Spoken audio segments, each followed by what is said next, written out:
go. Am I supposed to be recording? Hello, everybody. Welcome to the Spring Anime 2022 discussion podcast that we're having quite a few weeks late. Yay! Yay! Yay. Joining me today, we have the lovely Lobo the Ghost. Hello.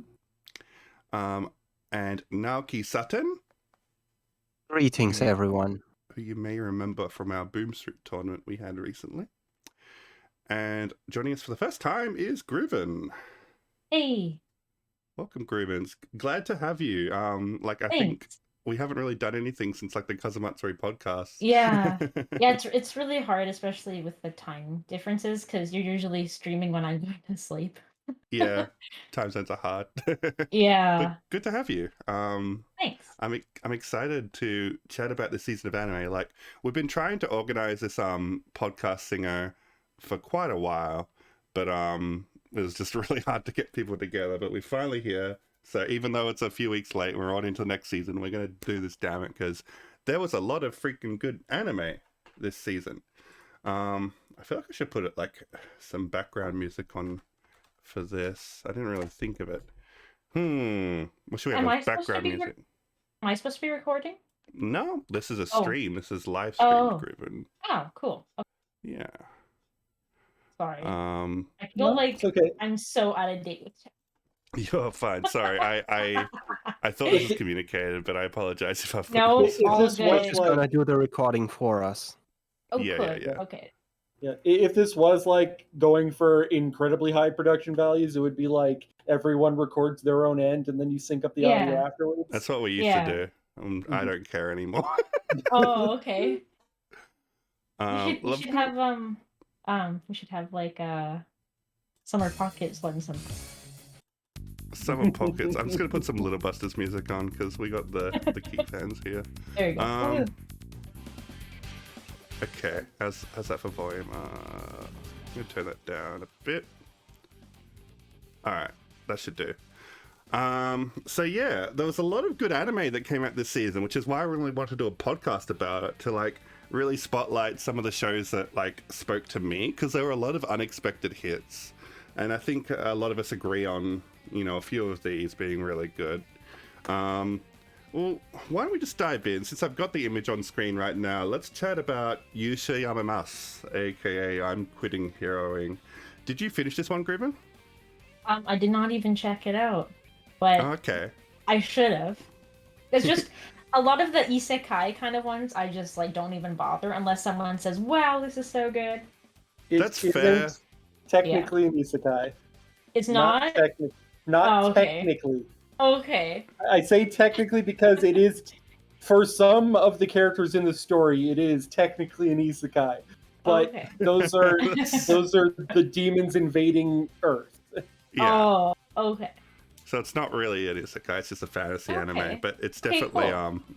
you know, I feel like people Post-apocalyptic fantasy. when people think of isekai, I feel like it's become more than just traveling to another world. It's become Yeah. like a state, like a kind of an idea of a certain kind of fantasy novel. Yeah.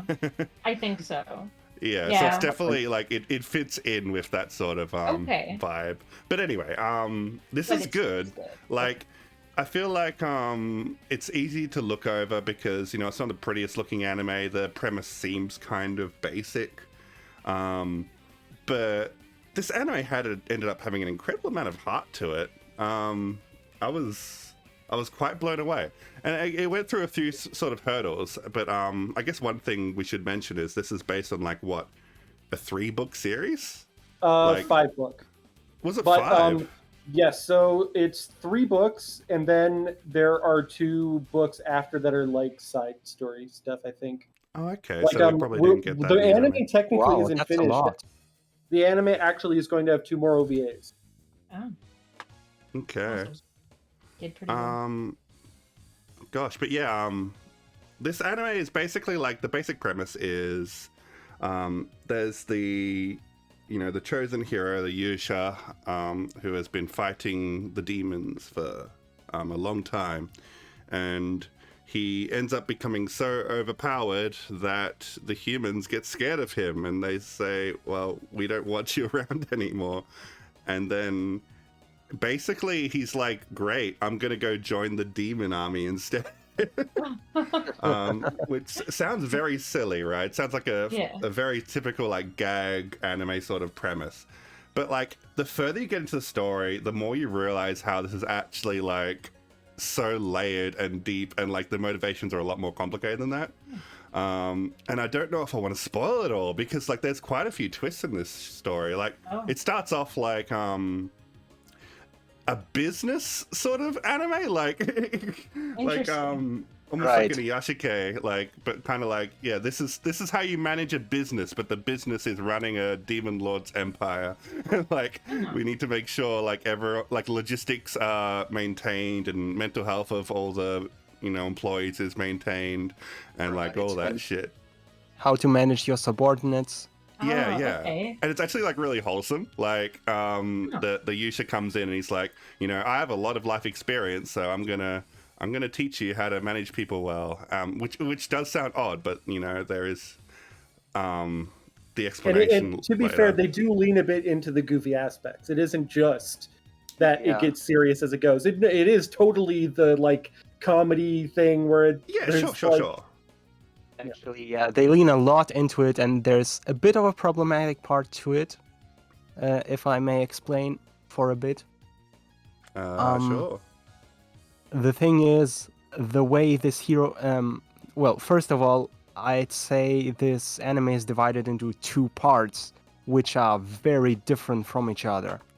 That's fair. And you wouldn't expect the later half by what you see in the first half. Yeah, it's definitely a genre shift midway. Oh, interesting. Right, because all this job stuff, it only happens in the first half. In the first half, you have the hero who's, let's be honest, he's pretty arrogant. He's kind of an asshole. He just struts in there and tells everyone what to do, and everyone else is helpless without him. And he knows how to do stuff, but he doesn't tell other people what his plans are. He just does his thing, and he's confident he does it right. And in the end, it does turn out right, but his attitude is kind of a problem. So actually try not to follow his attitude if you're new at a company and you're trying to make a good impression, okay? That's true. He doesn't give good advice. He's not a good role model. Although that actually is something that is present throughout both halves. His literal, like, the thing that is core to him in both the first half is do as I say, not as I do. Because that becomes a much darker and serious bit in the second half, but he's still the same. That hasn't actually changed throughout the entire series. Right. So don't behave the way he does. Everyone is just gonna hate you. This would be a massive mistake to act like he does.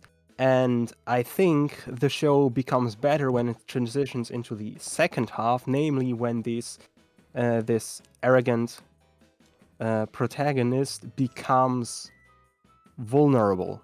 That's when things get interesting.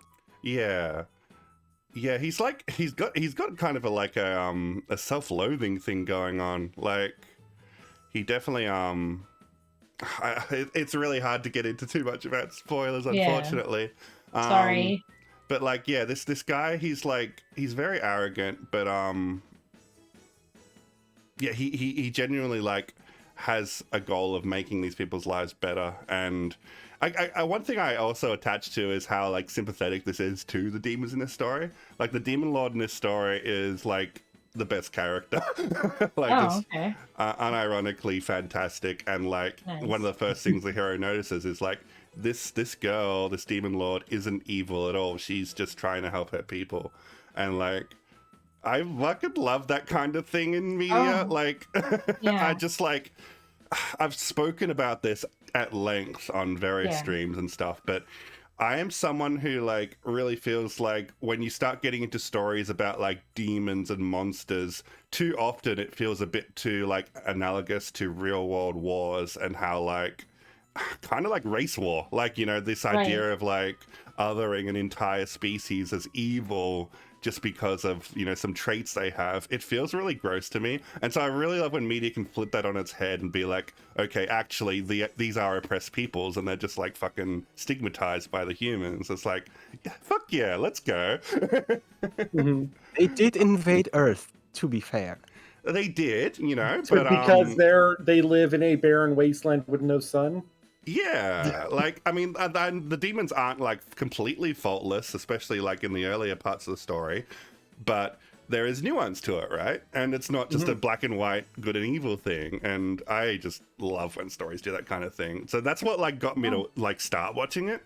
But what kept me watching was you know, the fuck, I forget his name, the protagonist. Shit, that's not good. This has been too long. Leo, I think. Leo, yes. Leo kept me watching. Like, you know, eventually we get flashbacks to his past and like how he ended up the way he is, and you know, he and there's like this is one scene where he's teaching one of the characters who's like socially inept how to be more social, and it's like really wholesome. And then just midway through, like, you know, he teaches him how to be a good listener, basically. And then, as a reversal, that character then starts asking him questions about his personal life and wanting to get to know him.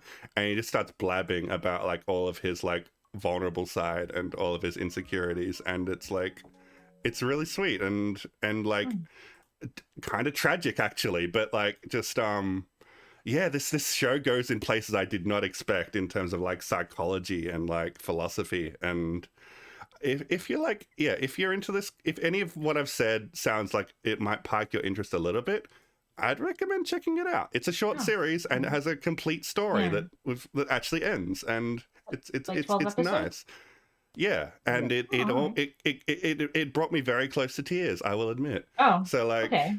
yeah, An anime equivalent I would compare it to would be Yamada's Son and the Seven Oh, really? Witches. I I think. haven't watched that one. Yeah, it's that's another one core anime that starts off with a really goofy premise. It has like body swapping shenanigans, and it ends up actually having like a really serious and compelling narrative. And at the end, Oh, it yeah. actually ends. Hmm. You mean Yamada and the Seven Witches? Yeah. I Haha. was gonna We've ask if got it was another like series Spice by and that Wolf. author. Wait, that's the same author? Actually? Cuckoo's Fiancé. That's the same author as Yamada and Seven Witches. Wait, I'm confused. I'm confused Sorry. too. Me No. too, Cuckoo's I'll look at it. Fiancé is Kako no Inazuke. We were going to Oh, a talk couple of about it, but not Kakos. anymore, Oh, I guess. Okay. I was It's gonna, from the I same was gonna. author, or from the same mangaka. Oh, Okay. okay. I was gonna say, is Sorry, it like, is this that anime has too many oh. titles, so I like get really confused. So is this show like, because you were mentioning a lot about like job stuff? Is it sort of like Spice and Wolf, kind of how it does that? A little bit, Oh, okay. but like it's more focused on, you know, make good relations with your employees. I don't think it gets too deep into Okay. economics. Right. Okay. Yeah, but you know, there's like an episode about logistics, and he has to teach Oh. the wolf girl how to like manage people, and like Oh, she's terrible at it. interesting. But then it Oh, ends up just cool. being kind of like she kind of teaches him a lesson because she's just too Right. fucking like she's an idiot, but she's also extremely earnest, and that ends up rubbing off on him a little bit. It's nice. Yeah. Oh. Basically, the entire episode is him trying to trick her into fixing her thinking, and in the end, it was like, oh, I could have just told her. Okay. That's true, yeah. Like the manipulation just doesn't work, and it's just it should just been straightforward. But yeah, yeah, fucking good anime. Okay. Let's talk Mhm. about the next one. Did you want to Just a talk about second. a couple of kakus, Naoki, before we continue? Okay, right. I did have one more question about Yusha Yamema's. Oh, sorry, I apologize. The thing is, what those of you who have watched it, what do you think is the message of the story? Because as I said, it kind of has two very different halves. So in the end, what did it all mean? It's a mental health message. I'm pretty Yeah. sure. A mental health, but also like finding a found family and trusting in them. You know, I feel like I guess. it's very much a story about community and that you can't tackle everything on your own because that's like I think that's generally the central thesis of the story is the idea that you know, you might go your whole life thinking you can do everything on your own, especially if you're a cocky, arrogant bastard like this guy. But you can't because just having powers isn't enough. Like you need like community, you need people that can support you and you know that trust you and that you could trust in return, and that's what kind of ends up happening. Yeah, like it's really good. But yeah, that's what I There's think. also that theme of keep living, like the things that one Yeah, imp character tells him, and yeah, also what the opening theme is about, which is, by the way, pretty good. yeah. There's like Lobo said, mental health shit like absolutely is a huge part of this, and just like finding meaning in life, I suppose. Yeah, this is definitely a challenge to nihilism. Yeah, good show, Right. good fucking show. Okay, so not Good show. isekai. Okay, I'll check it out. Well, it kind of is. Again, the demons Okay. are isekaiing into Earth. Don't Oh, fucking get technical on me, yeah. Lobo. You're But getting way too it's not technical. like the usual like guy like reincarnated or someone Yeah, something no, and blah blah no. blah. Nobody's getting reincarnated in this show. Okay. And I Okay. kind of like, yeah. The Isekai has a problem with trivializing death, doesn't it? Yeah. But I think that's probably why people like it. Yeah. God. Anyway, so are we able to continue to the next anime? Sure. Sure. Yep. Did you want to talk about a couple of kakus, Naoki? It seems like you wanted Yeah. to. All right, I'll take it. So, a couple of Kakus, or Kaku's fiance, or Kako no Inazuke.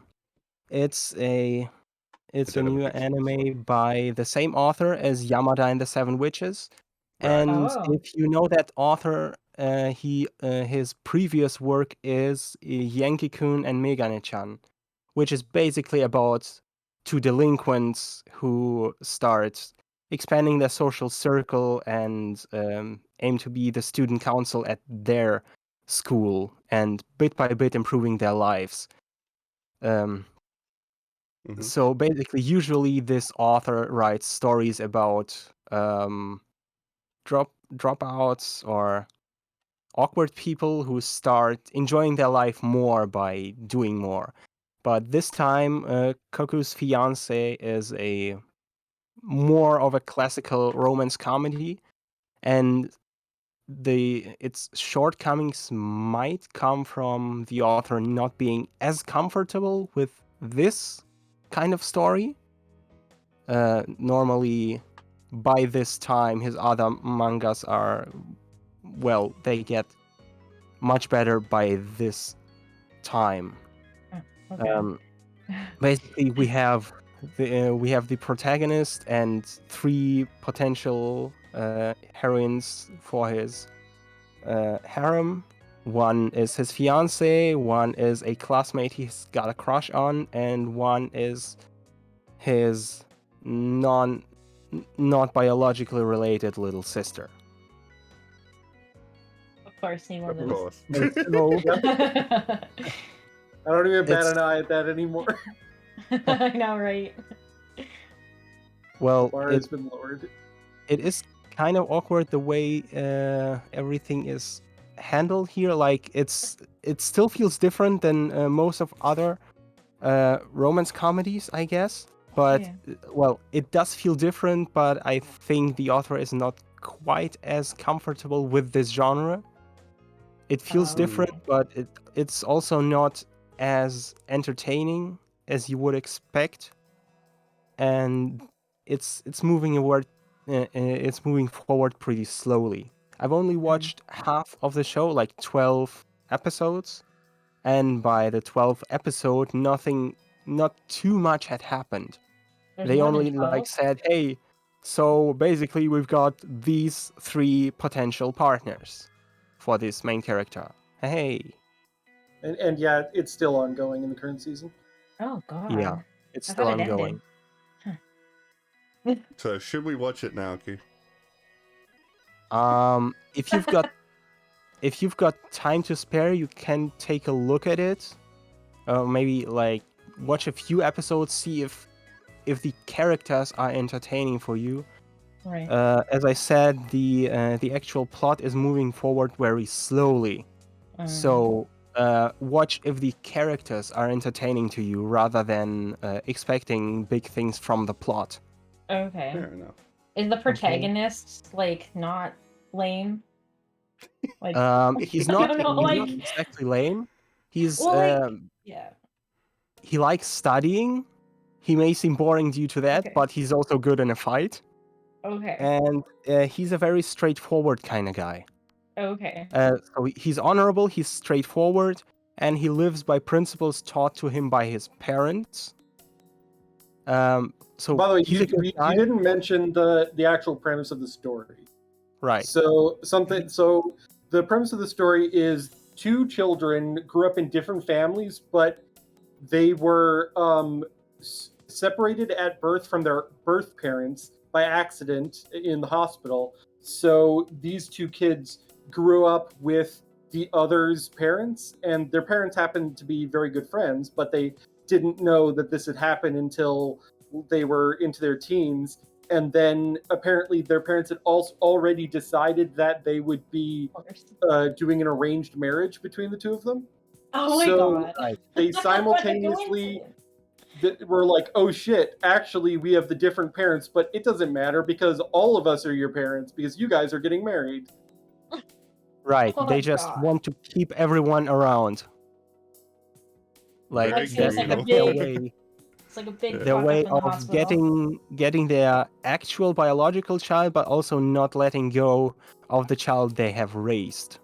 Okay. So when Naoki mentioned a sister that isn't blood related, that is the sister of one of the two characters, but actually they grew up together and weren't blood related because of the whole swap situation. Oh, so they actually are? No, the girl in the relationship is the true sister of the younger sister, but the guy grew up with the younger sister. Oh, okay. So, I like, see. are the family like actively involved in this story? Yes, they are. See, that's I- rare for a rom-com. Yeah. Mhm. Usually the parents Basically, are they nice. I'm only like I said, I'm only a few episodes in, but the story like at episode 3 has them like by the way, there's class difference between the families. You have like a delinquent kind of family, and then you have the like rich family. And Okay, Oh, yeah. okay. so some of the comedy comes between fish out of water scenarios like that. Oh, okay. Right. But right. by the third episode, the rich family is like, here's a place for both of you to live together. Okay. So yeah, Um, it's weird. All right. Yeah. Well, let's move on to the next anime. I feel like we should have at least a brief mention of Kaguya-sama. Yeah. Mhm. Because Yay! like I haven't caught up on this anime yet, admittedly. Oh man, so you're no- missing out. No third season spoilers, but Unfortunately. Yeah. But I feel like people are talking about this anime and like really trying to get me to watch it, Lobo Yeah. included. I Because actually I've don't been like told it. it fucking goes places, and like Yeah, it's you know very- that's so that is a statement that is rare for a comedy, a romance comedy Yeah. anime. Like Mhm. it actually like goes places. Yeah. Yeah. And that intrigues me alone. I wanna find out where this is headed because it really seems like a very straightforward gag manga. Yeah. But if I've been told that it breaks free from the conventions of that and starts doing its own thing, that's exciting to me. Do you think How far that's an did you apt get? description? Definitely. Yeah. Yeah, it kind of like even in the first season. Did you finish the first season? I'm like halfway through the first season at the moment. What? Oh, okay. Well, you kind of see glimpses of it No- near the end, especially. Okay. Yeah. Okay. End of the first season, you start Yeah. getting the bigger picture, and then it just keeps getting bigger. Yeah, Hmm. kind of builds on that, and then there's sort of things from each episode that kind of carries forward, little bits. Yeah. it's No, getting I'm. into. Hmm? What are you saying? I was saying it's getting into serious themes, and it does those themes really well, and Yeah. in a way Yeah. that doesn't interfere with the comedy part of the show. So it's handled very well. Yeah, Mm. wow. Like, I'm a fan of that kind of thing. I like when a comedy series can be more than just comedy. It is rare and it is hard to pull off well, Yeah. but I always admire those attempts. Um, like, Yeah. there's it's not okay. Do I get into a tangent and talk about a completely different anime just because I want to talk about Do Yeah. it. Do Yeah. it. Go ahead. Yeah. Go ahead. fucking Hinamatsuri. Has anyone seen this anime? Is that the one with the wait Hinamatsu? I dropped it. Wait, let me Yeah, I look it up. can't convince Again, Lobo which to one do watch you it. mean? Hinamatsuri just is the anime. It's like a comedy anime question mark about like a sidekick girl that I think she lives with like a yakuza, um, I did not watch this. I didn't know and this existed. it's really absurd. I feel like this is anime. Okay. This is absurdism in its most pure form in anime. Okay. Because it's a comedy and it'll be like really like stupid dumb comedy about a psychic girl doing dumb shit. Okay. And like the next and like I'm just gonna spoil like episode 3 because Okay. it's unlike anything I've ever seen before. I didn't know this Episode 2 existed, so. introduces like a rival psychic girl that's like, you know, she's come to like battle the main girl or something, and Right. like it's like they have some hijinks because it's all very silly. And then at the very end of the episode, she's like, all right, I forget what it is, but she's basically like, you know, I'm going home, I'm done here. And then the end of the episode is, oh wait, I don't have any way to get home. And it's like, oh, Oh. that's kind of sad, kind of funny. Yeah. And then third episode is not a comedy. It is now an episode about this girl dealing with homelessness, and it's just like, what the fuck? Like it's complete tone shift to everything. Yeah. And it's like, but it's actually really good. Like it's actually is it? like sincere and emotional and okay. like heartfelt. But it's like the next episode goes back to being comedy. It's like, wait, is this a comedy or not? Or is this just fucking real Interesting. life? Like, is this just weird shit just happens and it like there's no like tonal, it's a complete tonal distance, but I fucking love it because it's like it's absurdism. It's like life has no meaning. This is all completely meaningless, but things will happen. Sometimes they'll be funny, sometimes they'll be sad. Things just fucking happen. And they never like let a joke end. They always like they dwell on a joke and like they explore the full consequences of it. Like there's a fucking story plot about a girl who like accidentally a 13-year-old girl who accidentally becomes a bartender, but then she actually becomes a really good bartender and she never leaves that job. And it's like a recurring story throughout the series. It's like this anime is fucking insane. When did it I just even- want to talk about it because I like anime that blends genres and like goes beyond what you expect of it. Because What year did it come out in? It's not too old. Wonder how I like missed it. I guess that's easy to do now. Yeah, I mean, a lot of people overlooked it. I just watched it on a whim. And I'm like, this is my jam. Yeah. It's like so fucking weird, but I love weird shit. I was gonna recommend another show, but yeah, what year was it? It was spring 2018. oh, okay. Yeah. But yeah, you know, I think Kaguya-sama is definitely going to be more of, you know, actual like serious emotional content. Yeah. You know, going beyond like the confines of a comedy to, you know, tell an important message. And yeah, I love when stories do that kind of thing because it's very easy for a gag to get old.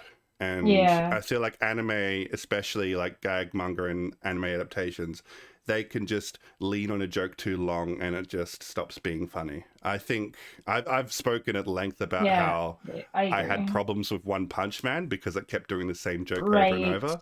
But then the second season started doing new stuff with the idea, and that's when I got interested again. Yeah, I like when an anime can surprise me, and that's definitely a reason to continue Kaguya-sama.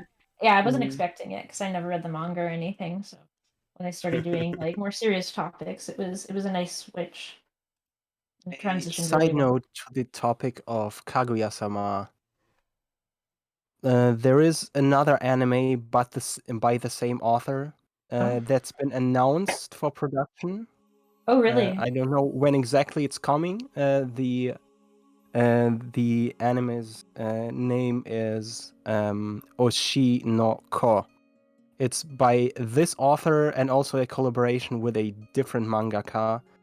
And that series is about idols and actors and all this show business. The dark side of showbiz, Wikipedia says. Right. Interesting. Oh, that'd be really cool to watch. Yeah, I Yeah. like when idol anime Yeah. isn't all sunshine and rainbows. Yeah. Apparently, the Kaguya-sama author just like yesterday or something, I don't know how recently, but put out they're looking for an artist for another manga that they want to work on. Oh. Anyway, we've got a lot of anime to talk about, so let's continue. Let's talk about A Sense of a Bookworm. Bookworm. Yay! Bookworm. I'm sorry. I never got into it. Really, Grooven? Yeah. What? How much did you watch? I think I might have watched only like the first episode. Well, I don't know if I can like sell you on it because it's really something that's just like it gelled with me immediately. Oh, like, okay. I was just immediately invested. But like, yeah, I mean, if you haven't watched it, anybody listening to this anime is like, it's an isekai. It's about a girl who she was a librarian or like a huge book nerd that ends up being crushed to death by books, which is a bit sad. I don't remember much about it. Yeah, but like, and she wakes up, in a medieval world in the body of a sickly young girl. And one thing that really strikes me about this anime in particular, compared to other isekai, is it's the exact opposite of a power fantasy. It's a character who is in a entirely unfortunate situation. Her family lives in poverty. She has like a deathly illness. Things kind of just suck all around. She doesn't have any superpowers. Well, I guess she kind of does. She does. But like, yeah, that doesn't come until later, and it's like it's nothing like that can really like completely overturn her situation. Like she's always fighting against society, against her illness. She's fighting against she's always got an uphill battle. And it's all about this story about how this girl she has a one simple passion of wanting to be surrounded in literature and books. And books don't exist in this world, so, well, they do, but like this is a medieval People sort of can't setting. read. Yeah, Right. most people They are can't hard to read. come by. Most people can't make Accurate. books. Books make take a lot of time to make, and they're usually Yeah. only religious texts. Like, that's basically all there is. Oh, so it's actually like accurate too, because I'm kind of familiar with medieval stuff. Yeah. I feel like I like didn't watch it because that doesn't sound at all like anything I remembered. So, Maybe. and I like took a lot of like medieval stuff in my art history classes. So Because there is fantasy elements in it, but like it is a very grounded and developed fantasy world. We spend almost the entire story inside this one city because I guess these cities are very insular. Like you really need to be like a noble or something like that to ever want to leave the city, or a trader. Everyone just kind of, especially because mine lives in poverty. She's very much limited to her means and like her immediate. I wouldn't say she lives in poverty. She does. She absolutely lives in poverty. I disagree because there are worse people off in her world. Her dad and mom both have jobs. Well, her mom is like making baskets, I think, but like her dad has a full-time job. They get enough food It's for like the peasantry, family. right? Yeah, they're But peasants. I still but think that's a form of poverty anyway. I mean, compared to the nobles, yes, absolutely. But yeah. Well, I'm fucking semantics, whatever. Yes. Poverty is still poverty, Lobo. Fucking get this fucking bourgeois bullshit out of here. But yeah, like the class system is a huge part of this story. Like just being seen in the same room as a noble is like can be very bad for you. And so mine has to navigate this class society and like try to create conditions, one, to survive, and two, to get books happening. So she basically like uses her knowledge of like printing from the old world to step by step try and work up towards making books. It's a little bit of Dr. Stone, if you've seen that. Yes, yeah. But like a lot less like I'm just a genius who knows everything. Right, She has very okay. specific interests, so she knows. Oh, okay. Yeah, Yeah. I don't know what I had expected the show to be, so yeah. Oh, and I'll she fucking definitely invents check it out. shampoo because she hates that everyone's hair is gross. Oh, that's awesome. Yeah, but then Yeah, like that sounds people- like Dr. Stone. But then like traders It like is. start taking interest in her, like because Yeah. of her inventions and stuff, and like Yeah. then That's it gets a actually- little bit into like the Spice and Wolf kind of thing. Yeah, a lot Okay. more economical. I Right. would say that's the biggest part. Like, if you were going to say that there is a power fantasy aspect to it, it would be the, hey, I brought my modern knowledge to a medieval world. That is Sure. the biggest power fantasy aspect, even though it's not, Yeah. I mean, it's a pretty core aspect, but it's not like everything. Oh, But she's still very much working against her circumstance. It's an uphill battle, and that's Mhm. something that I really like about this show, because too many of these isekai just feel like yeah. you have all the tools at your disposal and nothing's stopping Right. you. And it's always like just transported to a fantasy world and then Yeah. just the usual defeat Yeah. the bad guy kind of. It also like it feels very shoujo, so like it's very I love much like shoujo. like grounded in like a female perspective, and I appreciate that from like an isekai, because too many of these Yeah. are just very like testosterone fueled power fantasy. Right. So Yeah, yeah, that I absolutely recommend this show. It's been going for 3 seasons. It's still really good. Yeah. There's That like a makes big it- twist. There was a big twist at the end of season 3 that might really Oh. change how the story goes. Right. Well, not There's twist, a but lot of development. twists. Development, I'll say. okay. there's lots of- Okay. But I don't know what season 4 is going to be like. It might be a completely different show. But Oh, at they least announced season 4? I assume What? so. It's really Well, popular. Sure. It's popular enough. Okay.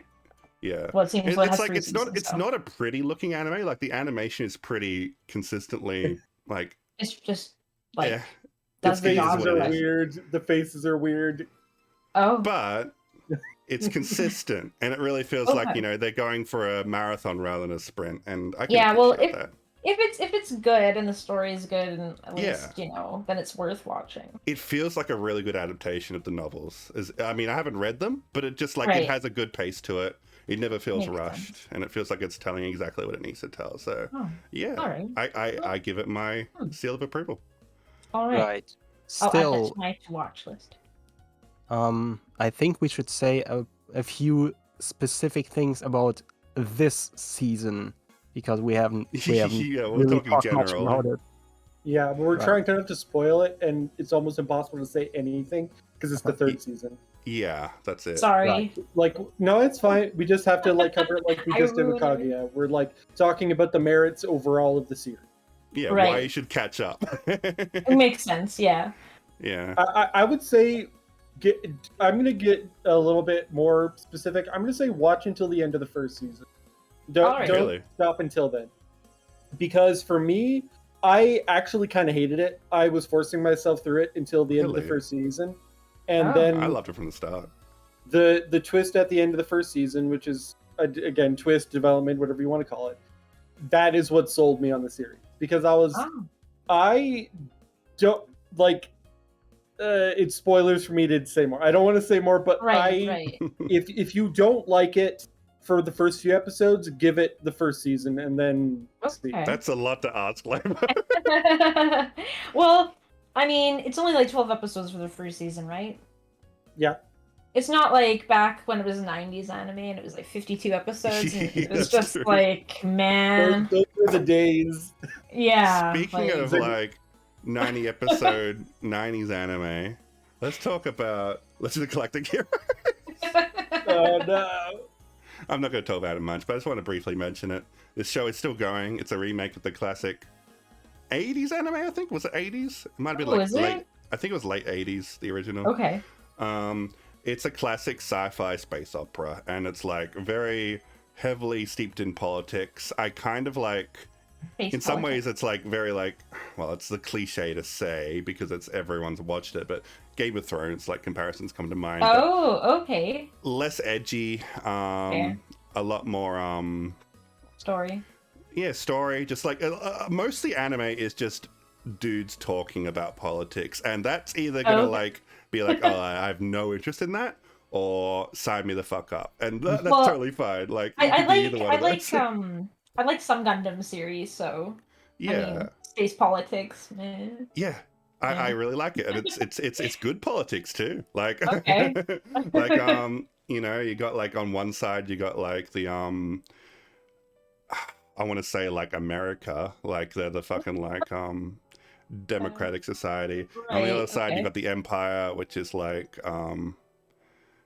well, there's plenty of empires. You want to think of one from history, Yes. but like Star the Wars? thing is, both sides are bad. Like there's not a Oh, good and okay. bad side, but there are Oh, good okay. people on both sides, and good is also kind of a great concept because there are good people that do bad Right. things, and like well, there's one boy that's especially good, but yeah, like it's very gray and nuanced, and if you want like a good, you know, anime that's like stood the test of time all these years, this remake is really good. You can also watch the old one. The old one's really good, and I Oh, okay. honestly can't tell you which one is better. The old one uses classical music for its soundtrack, and the new one uses like, you know, modern compositions.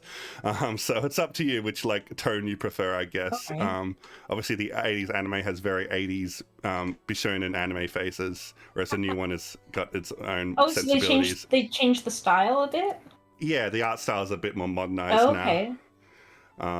But yeah, it's literally like Yeah. they're both good. They're both really good, Yeah. and I don't think I can say I like one Oh, more you're than the right. other. Sorry, I'm looking at images now. Quite a Yeah, I change. wonder if I could bring up the comparison on the screen really quick. I must write Electric Heroes. What the hell? I'll still probably find it. Here we go.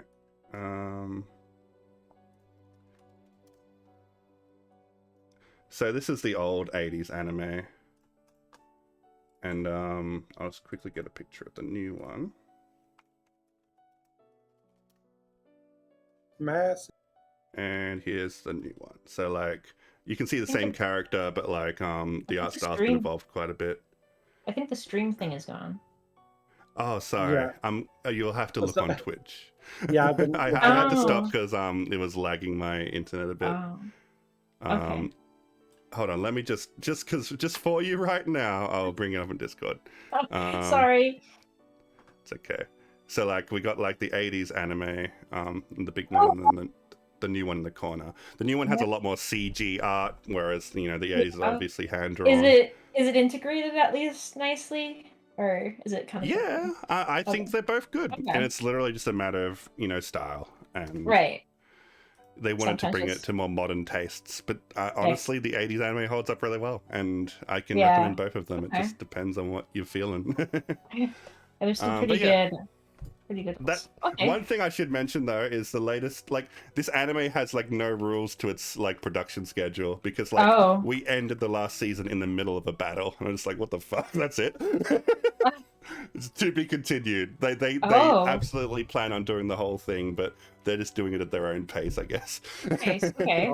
Don't That crunch people. Yes, don't crunch, please. All right, so what else can we talk about? What about Shoke Shoujo no Virgin Road, aka The Executioner, Executioner and a Way Way of Life? Yeah. Did not check this out either, but Because you don't like Um, Isekai. well, If you don't like obviously- Isekai, this one might be the one for you. That's true, actually. I This heard it was one's- good, so I was like, maybe I should check it out. I'm like, I enjoyed it. But I suppose the bench is still, the jury's still out on whether or not this is going to be a classic or not. All right. But it was enjoyable. Basically, the premise of this anime is it's an isekai world where, like, you know, people. Well, it's kind of like a world where isekai is a very overdone trope, and like Oh, people from okay. Japan keep coming to this fantasy world, and like this is like an established fact in this universe that, you know, you could summon people from the foreign land of Japan to your world, and they'll all come with like superpowers. But like the story is basically written with that concept in mind. Okay, how do we realistically approach this? And the idea is that so many of these teenagers' powers are too powerful and they are a threat to the world. So there are organizations that are like just trying to kill them. Like the main girl that ends up being summoned in this story, she has the power to turn back time, which is fucking overpowered. And Right. Well, she has the power to control time. yeah, it's actually pretty insane. But she's still like realizing the full extent of her powers. But like the main girl on the left here is an assassin from the church who has been assigned to murder this girl. But the problem is every time she murders her, she goes back in time and isn't murdered. So it's like, well, fuck, how do we deal with this? You know, a girl that can't be killed, and they're trying to figure out how to kill her. But the thing is, she has to pretend that she's her friend. Oh, interesting. Because like, you know, she's trying to like, you know, get her guard down and like what are the girls' names again, Lobo? Akari? Menno. Yeah, Menno and Akari. So Akari is the isekai girl on the right. And Akari like really develops a fondness for Menno, and Gay. you know, Menno at first is like, you know, yeah, it's super gay. And Menno at first is like, you know, you're just someone I have to destroy. I'm just going to pretend to be friends with you. But then kind of ends up liking her more and more. And it's like, the story kind of goes into this idea of, you know, Menno was raised from a very young age to be a weapon to kill, like a child soldier, basically. But now she's like starting to learn what friendship is, and it's kind of like shattering her worldview a little bit, and it's very interesting. Yeah, it's the story goes in very interesting places, and then it eventually devolves interesting. into girls' road trip. yeah, it's kind of a girl's road trip where I'm secretly trying to kill you, but also Oh, okay. kind of being your friend and maybe not wanting to kill you anymore. Oh, I didn't expect that. There are two other main characters as well that are not in this picture. Oh. That are One of also them gay. is yeah, they're very gay too. It's basically the princess of the country who's like badass I love her so combat much. girl, and then Best there's Menno's Kohai. Oh, okay. Yeah. And this story, like, it seems to be a long-running light novel, but we got like the first 2 story arcs. I don't know if that's the first 2 books. It seems to be paced really well in the anime. I think it's the first 2 books. Yeah, it's paced really well in the anime. And it's like all the superpowers in this are like, you know, eldritch horror type shit, like really like ridiculously powerful and like can literally destroy the world. And I think there's like, we're going to see more and more like of these isekai people that have like been sealed away and kind of become monsters. Yeah, I don't know. There's still a lot of story left, and there's a lot of plot twists and stuff that I'm sure we're going to go through. But yeah, it's a very much a fantasy epic with lots of twists along the way. And if that sounds interesting to you, I would recommend checking it out. Yeah, it kind of does. So I'll add it to my list as well. They have a growing backlog. Yeah, it's like most of them are like ones people recommend, and then I'll check them out. And then there's some that like I'll like watch in the season, and then I like haven't finished it. I mean, Like, in my personal opinion, like of the other series I've mentioned so far, what have we mentioned? Yushi Yamamas. I attach that more personally than Virgin Road, but Virgin Road is a very pretty anime too. It's like very high production. Lots of action. That's I don't know. all good. Do you know, Lobo? No, what? Sorry. The studio. JC Staff, is it? I just had it open. Yeah, it's JC Staff. Really? Pretty good for a JC star. Yeah, I was gonna say. I mean, a JC well, star I for was like gonna the say it's masters of not actually inconsistency. that good. Like, I would put it's it. good. I would put it below Railgun's production values. Okay, Eh, but it's Railgun pretty. Team was very pretty, like, yeah. but better than most. Mhm. Like The first episode is definitely Like, very I would pretty. put it on par with Shakugan no Shana. That's about the oh, quality. okay. It's good. Oh. And like, you know, if you like cool fantasy and like world building and lore and stuff, it's got a lot of that stuff. Like the magic is very complicated and lots of intricacies to it. Anyway, but yeah, it's definitely an action one, so not as like cerebral or emotional as some of the other stuff that might be on this list. Okay. May I ask a question Yeah, sure. specifically to Sophie and Lobo about Shokei Shoujo? Did you like the series throughout its duration from start to the end? Yes. There were I would some say so. episodes where it lost my attention a little bit. I think the start of the second arc bored me a little bit, but it got better. For me, it was the first episode was incredibly boring, but that's because I had already read the novel and I knew what the twist was going to be in the first episode. So I was like, That's right. I They have to leave the sit through twist this until again. they do leave the twist until the end of the first episode. Like they treat it like a normal isekai with like a normal isekai boy who has like the power to erase things with black holes. And at the end of the first episode, he gets killed by men. I was like, oh no. Yeah. So since I knew that was going to happen, it's like, I hate this. Yeah. It can be a bit like dragged out. I can see that. But you need to know the premise of the anime before you get into it, because a lot of people didn't, and they were mad that they hated Meadow. Why you killed my main character? I self-inserted into him. Yeah. Yeah. But yeah, not bad. Okay. I'll give it a solid 8 out of 10. 8 I out would of 10.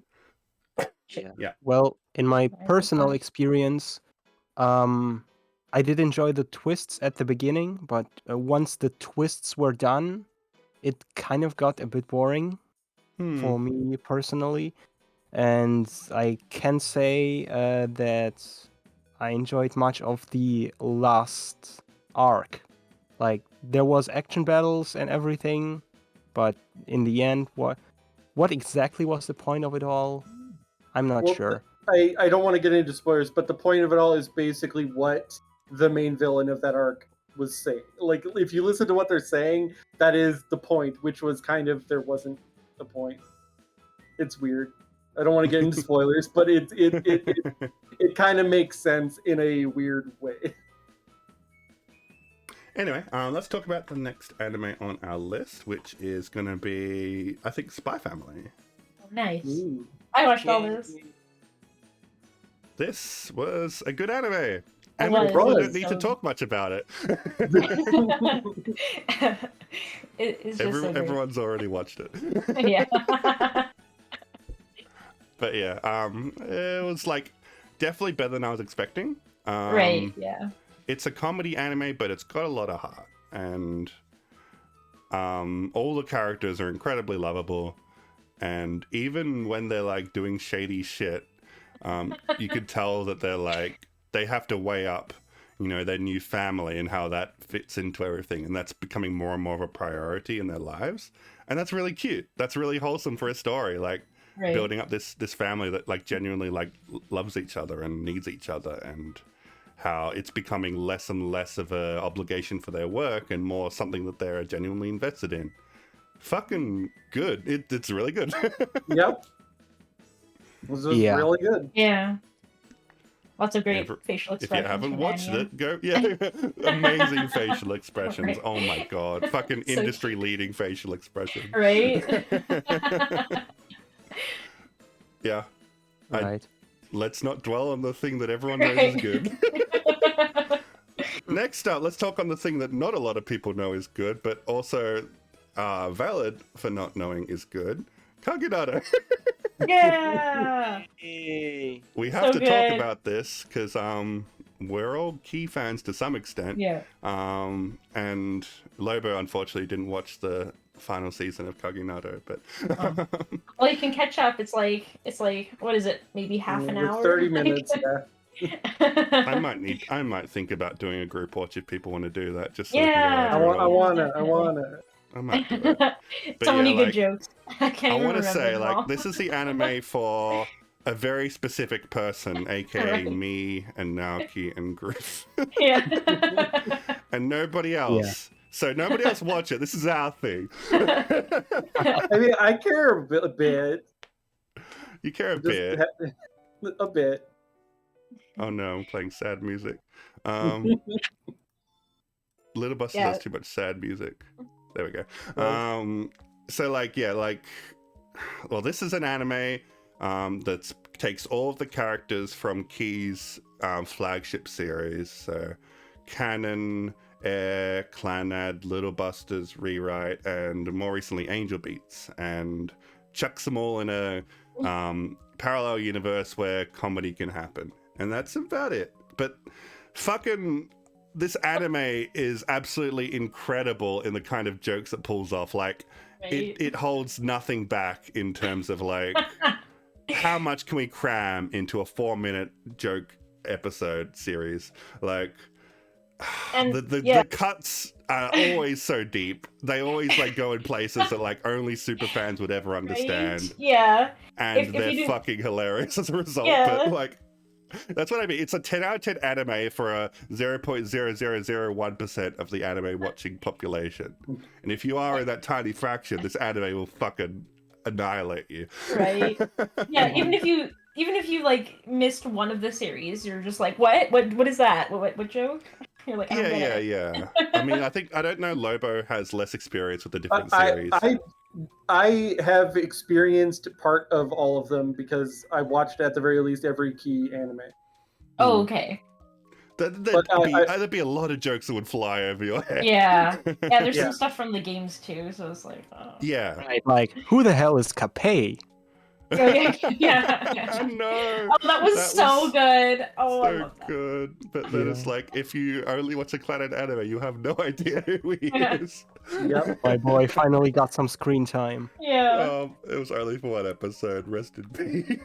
I like really wonder what like in the anime like why they didn't include him in like just like one frame picture. Like Because they that's all wanted to you do that needed. one gag. They wanted to really Right. hone in on the It's sad true. cafe that only gets one scene. The director was like, no, like It's so mean. My poor It boy. But yeah, it's like it's remarkable. I've never seen an anime that's as laser focused to a demographic as Kaginato is. right. This anime shouldn't exist. It's absolutely against logic, but they wanted to do it anyway, and you could tell the writers are all passionate Key fans because the Right. jokes are so obscure.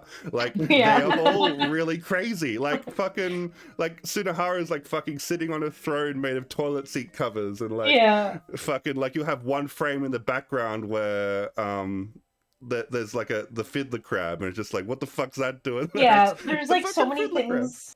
So many things in the background, just like Yeah, like every frame is packed with like 3 jokes. Yeah. It's like actually insane. yeah, even on the posters and stuff. There's just like the posters are like referencing something. Yeah, you need to like go through it frame by frame to catch Right. everything. Yeah, It's- I have to. I watched it and then would go back and then pause it and then look at all the Yeah. stuff. Yeah. And like you'd have scenes where like 10 characters are talking at once, and it's like, oh Yeah. god, like there's Yeah. jokes in there, but I can barely make them Yeah. out. It's almost reminiscent of Kill Annie with how much stuff is going on in the backgrounds of some scenes. Right. Oh god, it's very fun, but also like there's like occasional moments there where it actually like feels like a heartfelt nod to the fans, like that fucking scene with Misuzu and Kanabi. Like that fucking like tore my heart. Like Oh, Oh, yeah. yes. It was so touching. yeah, because like as you know, she got a pretty bad ending in their series, and this is Yeah. like one moment of just like, well, this isn't even canon, but at least right now she can like really be happy. It's like, oh, I'm gonna cry. Yeah. Aw. Oh god. But yeah, this is really good. I think the first season is probably stronger. I feel like Yeah. some of the jokes in the second season were a little bit less good. Yeah. Some And I episodes feel like fell a little bit flat. the Angel Beats cast weren't included as well as I think they could have been. No. It's very, like a lot of the episodes they were just kind of hanging out with themselves, doing the things that they do in their own series, and Right. less integrating with the rest of the cast. And we got a little bit more of them integrating later on, but Yeah, I think there's just such a big cast. It's like so hard to include them. Actually, do more stuff.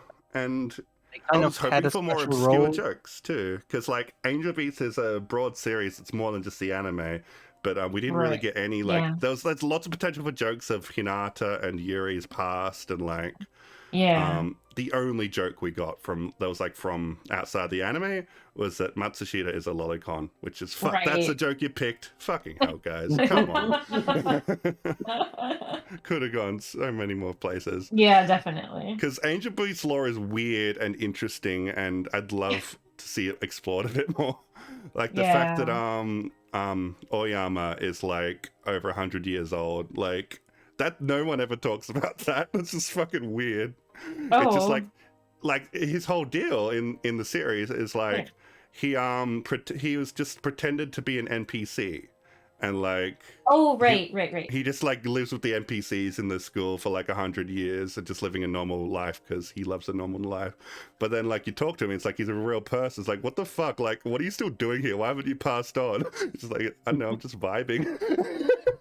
It's so weird. You could have made some jokes about that in Kaginato, but they never went that deep. Yeah. I'm assuming there's definitely a possibility for a season 3 because of that. I Summer think it's Pocket cast. yeah. I think it's literally just going to depend on sales. I think they've left that open because like there was like one like scene at the end of the second last episode where they had that Summer Pockets background. It's like what? Hold on, Right? There's no Summer Pockets in this series. So I think Not that was yet. a tease, just being like, well, if you want more of this, we'll include Summer Pockets, but you need to buy the Blu-rays. Yeah. That's what it read to me. Yeah. I hope they sold well. Yeah, I hope so too. Because it's an extremely good series for a specific kind of person. Yeah, And I definitely. hope those specific people shell out if they can afford it. Yeah. Yeah. Okay. Well, enough talking about anime that no one watched. Let's talk about an anime that people have watched. I just have to quickly go do something. Oh, My okay. My cat got Act- trapped in the room.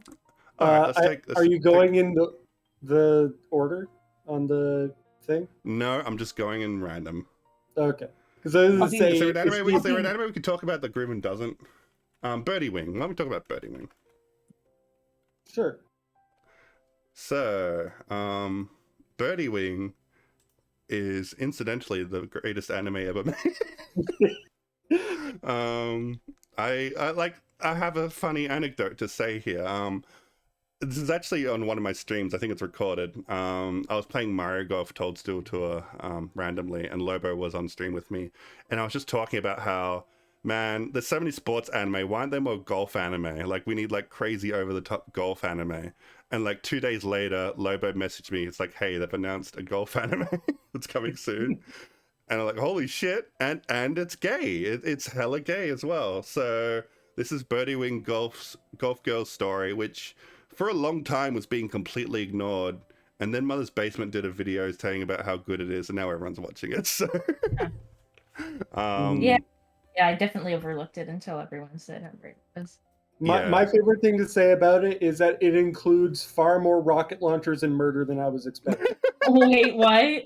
Okay, I Yeah. definitely need to check this out.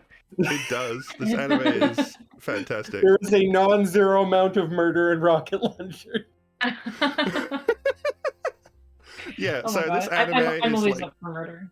yeah, this anime is like, where do I fucking start with this anime? It's so good. It's like, basically you got this like sort of like star-crossed lovers golf rivals story where you got the pure-hearted Japanese golf girl Aoi, and then there's the rebellious, don't play by anyone's rules underground gambling golfer. Oh no, what's her name? Fuck, I'm having a mental blank. Eve. Blonde girl. Eve. Yes, Eve. Yeah, Eve, like she literally, like, the first episode is like her like doing like underground golf gambling, like you know, they'll like bet on golf and like All right. and she does that to make money to pay for like a house for like orphans. Like she's like, Oh my god. she's like, so she's like, you know, she's like very much, it feels like a fucking Yakuza story. Like Okay. actually, like, you know, if you play the Yakuza games, it's like, you know, the criminal with a heart of gold, like just trying to do the right thing for the kids. The Yakuza are actually involved in the story. Yeah, there's literally Yakuza in the story. That is true. There is a golf mafia in this story. And Eve is like, wait, what? yeah, Eve is like involved in the golf mafia. Oh And my like god. like she hates dealing with them, but like if like, you know, it's for the sake of her family, like sometimes she needs to, and she'll like do dirty golf games for the golf Oh, mafia. okay. And if like she Wow. loses, like even if she wins or loses, she's probably gonna get like killed by someone, but like she Oh my does it God. anyway. And like the golf mafia has like an underground secret golf course where they invite billionaires to watch these private golf matches and bet on Wow, them. okay. And the golf course is like, it's like a giant mecca that can randomly modular. generate golf courses. Oh my god. It's actually insane. And there's fucking like shonen style like special moves, but the special Oh yeah, moves like are like, Prince of Tennis. yeah, but the special moves are Okay. like, I'm gonna hit my shot really straight and really fast. And Aoi's is like, she can curve the ball, which is something Eve never does because she always hits straight. And it's just so fucking silly. Wow, okay. That sounds But awesome. It's over the top, but it's so sincere in how over the top it is that you fucking love it.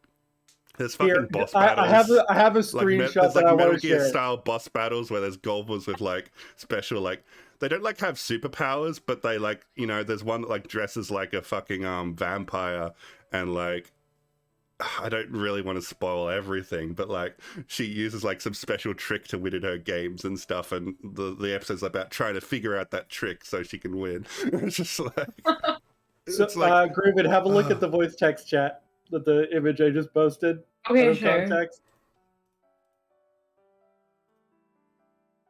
no, that's a spoiler.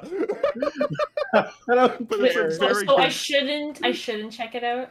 That's a very good spoiler to post.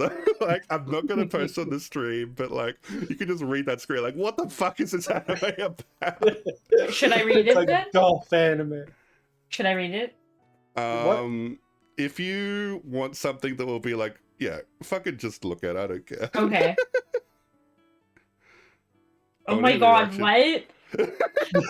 Yeah. By the That's way, Oh, that's intense. very By the way, random. she continued. He did continue. What? Like, Wow. how? All the things we do for golf. The things we do for golf, like, oh my god, it's Oh my so God. good. Like, if you, like, some people would just be like, this is too much, this is too silly, but like, Right. if you're like me, you just embrace the silliness. It's like Yeah. the best thing ever. Okay. I like absurd shows sometimes. Like Yeah. when it's so crazy, it's hilarious. Like over the Yeah, top. and it's also like the ship between Aoi and Eve is like Yeah. so fucking sweet and cute, and like Nice. they're both like, you know, it's a typical sports thing of like, you know, Yeah. two rivals that like, you know, inspire each other to be better, and they're always trying to one up the other, and you know, it's like a fucking like doki doki shit, you know, my heart's pounding thinking about the next time I get to battle her in golf.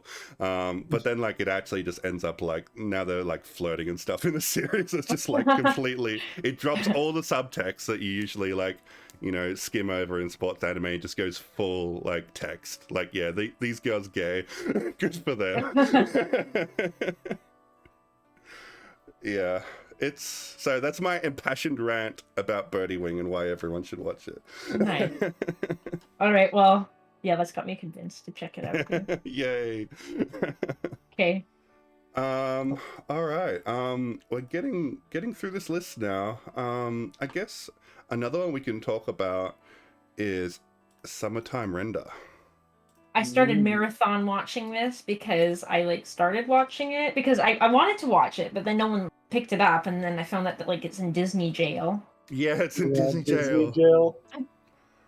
So I watched it through other means. Oh, yeah, that's Yeah. what I have to do too. Yeah, but I'm enjoying this. You know, Yeah, it's really good. it's been a while since we got like a really good like thriller mystery type series. Yeah. Also, this show has the best production values of most of the shows in the season. It is quite pretty. Yeah, it does look great. It's the kind of series where I'm like, this could just fail to stick the landing and just be forgotten. I hate it when shows do that. But while I'm watching it, I'm having a great time. And I think that says something. True enough. You know, it's like a time loop murder mystery sort of thing with like paranormal conspiracies going on. It's very it taps into that sort of like Higurashi sort of vibe. Yeah, that's exactly what I was gonna say. Yeah. Yeah, that's exactly what it reminded me of. Yeah. But more overt with the supernatural stuff, you know. Right. It's very clear that it's not like humans doing this. It's like actual weird shit going on. Yeah, I like it when it does something like that. Where what was that game that was terrible? That you played too. That also didn't like. Are you talking about Raging Loop? Yeah. Is that time for me to rag on Raging Loop? Like, I was expecting, you know, something better, but then it wasn't. I don't know if I should spoil it, but yeah, it was and I didn't like any of those characters, but these characters are like. Anyways, we'll continue on this. I like. That's the game I love to hate because it's like got such good reviews on Steam and it fucking sucks and I have a vengeance against it. Oh my god. Anyway, let's not talk about that. You can read my Steam review if you want to get my full opinions on that trash fire. But yeah, like this is pretty good. I'm quite enjoying you know, it's definitely leaning more into thriller than mystery, but there's still like it's definitely still keeping the mystery alive. In that there's like many unanswered questions and our characters are playing detective trying to figure out what's going on and figure out a way to keep everyone alive. It's fun. It's and like everything seems to like have good sense to it. Like there's good foreshadowing and there's a logical through line between every event. I like how they work around not having to repeat things in like a really good plot orientated way where it's not like, oh, we have to explain everything to this person. It's like, oh, I have the memories. It's like, okay, good. They definitely they treat the audience with a degree of intelligence.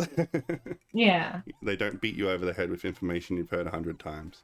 I also like the mechanic, which was like kind of stolen from Higurashi. The time loop shrinks smaller and smaller every time they get back in time. So it adds like that sense of tension that a lot of time loop stories don't have. And that there are other sources of tension too. Like, how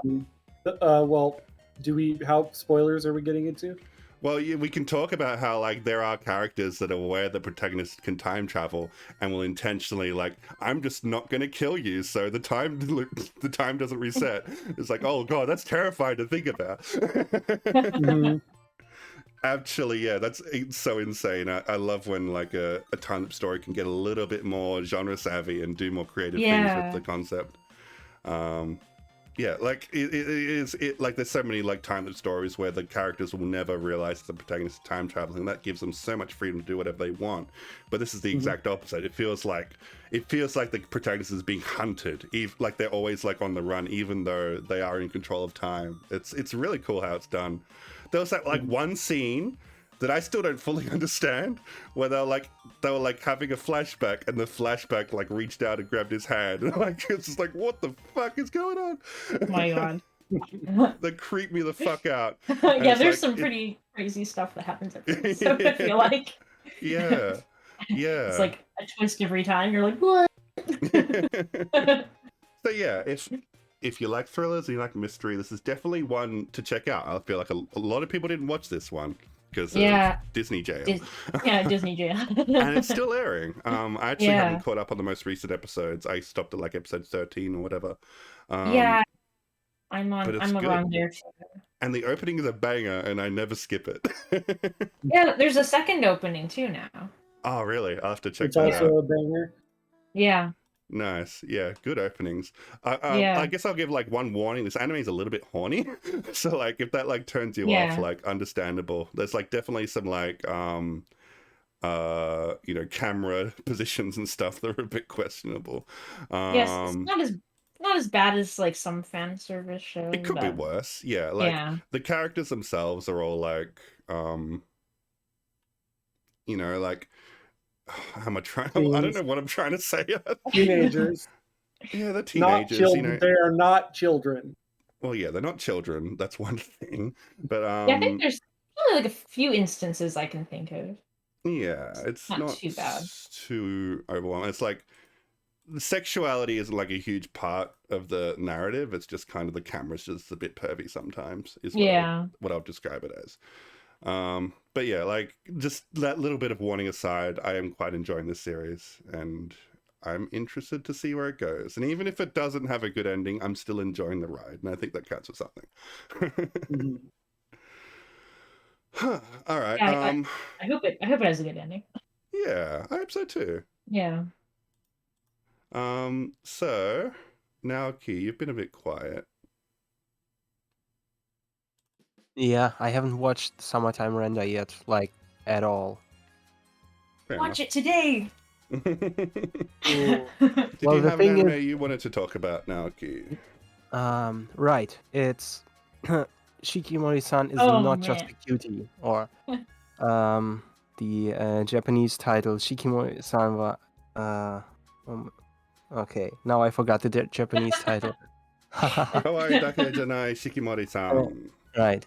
Kawaii dake janai Shikimori-san. It's a story about a very I say feminine main character and Boy. his very strong and active and absolutely cool girlfriend who protects him all the time because he has really bad fortune. Bad stuff happens to him all the time, and she protects him from all that bad luck whenever she's around, and she looks goddamn cool doing that. Like that's Look at the face on screen. yeah, look at that face. She's amazing. Like, absolutely. The thing is, this series sets really high expectations that it doesn't end up following up on. The thing is, there are like 5 characters in the series. Apart, like, there's Shikimori-san, there's the protagonist, her boyfriend, and there are their 3 friends. But the thing is, unfortunately, everything that is not the protagonist and Shikimori-san interacting with each other is very, very average. Yeah. The show unfortunately doesn't have many good points apart from these 2 people, and it's only good when these 2 people interact with each other. There was one episode that's really, really good that was not just about those 2, but their entire group of friends, the 5 from the main cast, and it was really well done. It's a day on the sports festival. But apart from that, unfortunately, it is not very entertaining. The main selling point of this thing is really Shikimori-san and the protagonist doing their thing, So being fun. lovey-dovey, and Shikimori-san protecting him and being cool. And he's so and when- lame, like so lame. Like I can't. Like that's why I dropped it. Cause I'm like, he's so bad. Nah, It's I like, think he's pretty good. Really? I can't. I'm just like, I'm with Grooven on this. Well, basically, we've got a role swap from the classic model of the big, strong boyfriend protecting his lovely girlfriend. It's the exact other way around. The girlfriend is the strong and the cool one, and the boy, he doesn't do much except being a really good partner and being really cute. That's the thing. He's so cute. Shikimori-san is just blushing all the time because her boyfriend is so darn cute. he's I not. found some light novel art, and I feel like this looks even cooler than like what she does in the anime. Like, Yeah. that's I a think fucking his style cool looks picture. better. Look I at that like novel. shit. Yeah. That's the kind of girl I like. Yeah. Yeah, but By the okay. way, Anyway, By the way, Peter's like, okay. the opening and the ending theme of this anime, they are amazing. I don't mean the songs themselves, but the opening and ending videos. The That's opening music. video, unfortunately, is kind of like, do you know when you go to the movies and you watch a trailer and the movie looks really, really cool by the Yeah. trailer, but then you watch the actual movie and you notice the trailer had all the cool scenes in it and everything else is not as good. Right. So you end up disappointed. It's kind of like what I felt. It That's was the like. thing with the opening video of Shikimori-san. It suggests a lot more cool stuff and a lot more of depth to, let's say, the past of the two main characters. It suggests that something really dramatic and cool happened in the past, and you look forward to seeing it. And then when the actual flashbacks happen, you find out, oh, it was pretty normal actually. It was not what you were expecting. Mm. And that kind of gets you down. That's the thing about Shikimori-san. It sets high expectations, Yeah. but it doesn't end up following on them. Yeah. And the ending video, this is actually like, check it out. It's some of the best ending videos I've ever seen in terms of how well it describes the series itself, or to be more precise, to describe the relationship between the main character and Shikimori-san. The problem for me is there wasn't a hook for me. I feel like you know you can present this idea of like this relationship, and yeah, cool girls are cool, but why should I watch this anime? Right. Like I like the comedy isn't that funny. It's just kind of like it's mildly amusing. But Yeah, it wasn't enough to hook me in, and I don't really get how you can make a whole series out of it. No, that's where it the kind thing. of doesn't go anywhere. Right. That is unfortunately the thing. The only thing that's good consistently is the relationship between Shikimori-san and the boyfriend, and it doesn't even get much development or anything. So it really is, there's only that one good point, and that one good episode that is not just about Shikimori and her boyfriend, but the entire group. That's really well done. Everything apart from that is unfortunately very average and rather boring by comparison. So there's only this one hook, and for most people it's also not enough to keep you engaged all the time. I'm not sold. I am not sold. So one more thing about the I'm ending. not sold. So basically the ending looks a little bit like a mini game where Shikimori-san is the main character, and your job is to protect the protagonist. So basically, you run an obstacle course where Shikimori-san is protecting her boyfriend from bad luck all the time, and then there's a sweet ending to the ending video, and it portrays their relationship really well. This is why I really like that ending video. You know, you could just read Kurigai's Root of Little Bus. The dynamic isn't bad, but I feel like you need to build a story around it, and I'm not convinced that this has enough meat to it for me to really invest my time in. Yeah, maybe if the protagonist was more interesting and then, I don't know, had more going for it. Yeah. You need B plots for like with the story. You just need a side story. Maybe this is where we can look at Kaguya-sama as a great example of a similar idea. Like you take a simple concept and then you build a story around it and build characters and plots and keep you invested beyond the initial hook. Yeah. Interesting. Well, it's good to look at anime that don't hit the mark sometimes.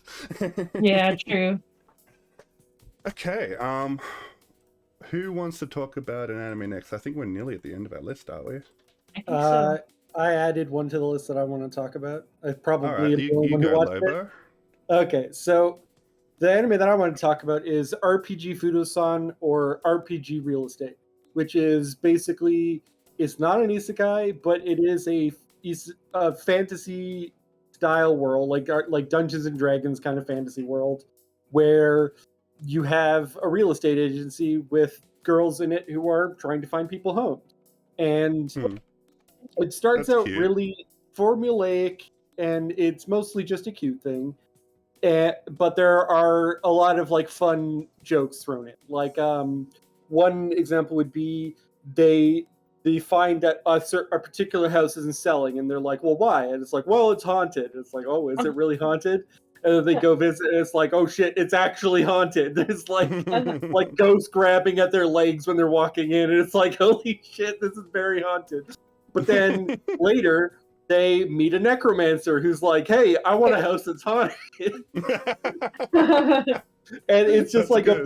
it's just a bunch of turnarounds like that where they're like, "Wow, we have this place that just doesn't make sense for anyone to live here." And then it's like, "Well, actually, there's this person who's perfect." Like, they're like, "Oh, we have this building that's like incredibly burnt, like it looks like it's half burned to the ground." It's like, "Well, there's this fire spirit looking for a place to live." Doesn't look So like, like there's that cute aspect to it, but then there's actually a lot of personal relationships between the girls that also gets explored that I find a lot. Like I decided to just open an episode and take a screenshot. This is literally from the first episode, and the thing that I keep saying about this anime is it's way more gay than I was expecting. All right, let me see if I can get that on screen. That's the end of the first episode, and it's just like the one girl is like, "Hey, can we sleep together?" And then she's just like, "Work was hard, comfort me." And it's like, That's yeah, cute. I would not get real estate sort of agents from that picture. Yeah. well, but That's they're very also true. like part adventurers because it's like Oh, really heavy into RPG. So it's like the main character that you have on the screen there, that is she's like she does magic, but like she's kind of bad at it. And then there's like the dark-haired girl's like a warrior, and the blonde-haired one is a priest, and then there's the final one that's like she's a dragon ? Like there's actually a dark subplot kind of going on where the dragon girl might actually be, when she goes to sleep, transforming into a dragon and destroying cities. Oh wow. And I do feel I do. Oh, keep going. no, go ahead. No, you go. I was pretty much just saying that was a subplot because it actually has more meat to it than I was expecting, and that it's like, oh, give me it's a gay story and there's actual story. Wow, good, great, I love it. Yeah.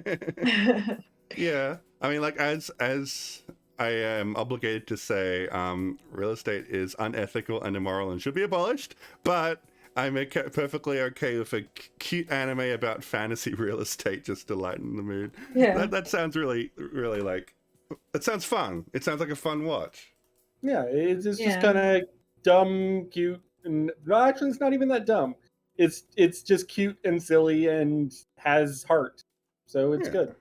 Yeah.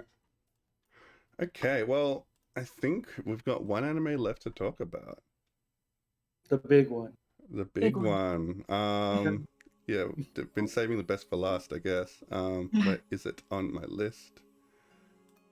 Here it is. Your boy Kong Ming. Yeah. Fucking who has watched it? Yeah. Everyone has. Yay! Yeah. Thank you. I'm glad we all agree on this one, right? Yeah. This opening song is a bop. Yeah. I It gets put it stuck in on, my head but all the time. I better not, just in case DMCA. Yeah, this anime blew me away. I was not expecting to love it as much as I did. It's like, because like I really am I'm not into idol stuff, and I'm not like much of a music person. Right. You know, it's always been like something I haven't paid much attention to. But something about this anime is so fucking like captivating. It just like it draws you in no matter who you are. Like there's something for everyone. Like the basic premise being that we got Kongming here from the Three Kingdoms of China. Basically, he gets isekai'd into modern day Japan, Shibuya. Yeah, I and- guess it is music. Yeah, it's kind of. Yeah, and just like Chinese strategist Yeah. being yeah, he's a strategist, showing up in Japan a legendary to help strategist a from music China. girl. And yeah, he ends up just getting finding this young musician girl who is like still getting started in her career, and is so captivated by her music that he's like, I'm going to make you a star. It's just like, it's very, very silly. Like on paper, incredibly silly idea.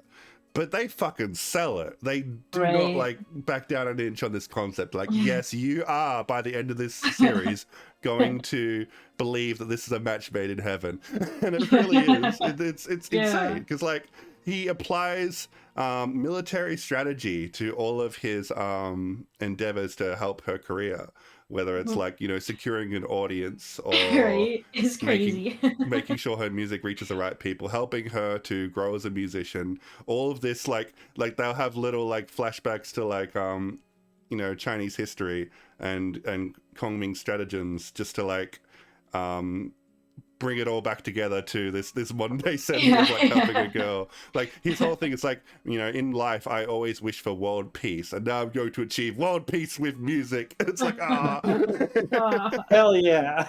hell Yeah. yeah. Like you fucking like root for him. You really do. Like Yeah. Yeah. and it's true, like fucking music can bring people together and like break down boundaries, and like it really is like, you know, he is someone who like never wanted war. He was just born in that era, and now that he can live in a place, you know, that's mostly free of war, he can fucking like live a life that he always wanted to live. That's basically how they're selling Right. it to you. And he's so fucking good. Like Kongming really steals the show in every scene he's in. He's so He, fucking he charismatic. chews on the scenery. He's got style too. He's got so much style. Yeah. There's a fucking, you know, sutra rap battle happens. Like, That was so great. that, yeah. Like, you know, all the cast in the show are Yeah. fantastic. Not just Kongming, but obviously he steals the thunder a lot of the time. But it's definitely like all these musicians are so fucking relatable to anybody who's had struggles, like, you know, trying to create something. You know, I'm not a musician, but I can definitely relate to like the sort of like artist blocks that come about, you know, when trying to create music, or, you know, trying to really like convey your passion to people. I really got attached to Kabitaijin, actually. Yeah. Like he was a Yeah, side his character, character was but great. he was so good. Like Mhm. they really sold him as like a, you know, it was a B plot, but they Very really relatable. they Yeah. sold you on his character so well, because he's like, you know, he's a fucking rap god, but he's also just an anxious Japanese boy that like can't Pretty deal with realistic. the pressure. Yeah, like, Yeah. and he doesn't get like that he's the best. Like he has like huge imposter syndrome, and that ends up eating away at his ability to rap well. And the whole story is like his psychological journey of like confronting that anxiety and like rising above it to be the best he can be. And I love stories like that in any sort of genre. Like it really fucking got me into the raps, because I'm like, you know, I'm not really someone that listens to rap music much, but I fucking Japanese like, rap was really nice, I think. yeah, the rapping was so good in the show, right? It was, It's like, yeah.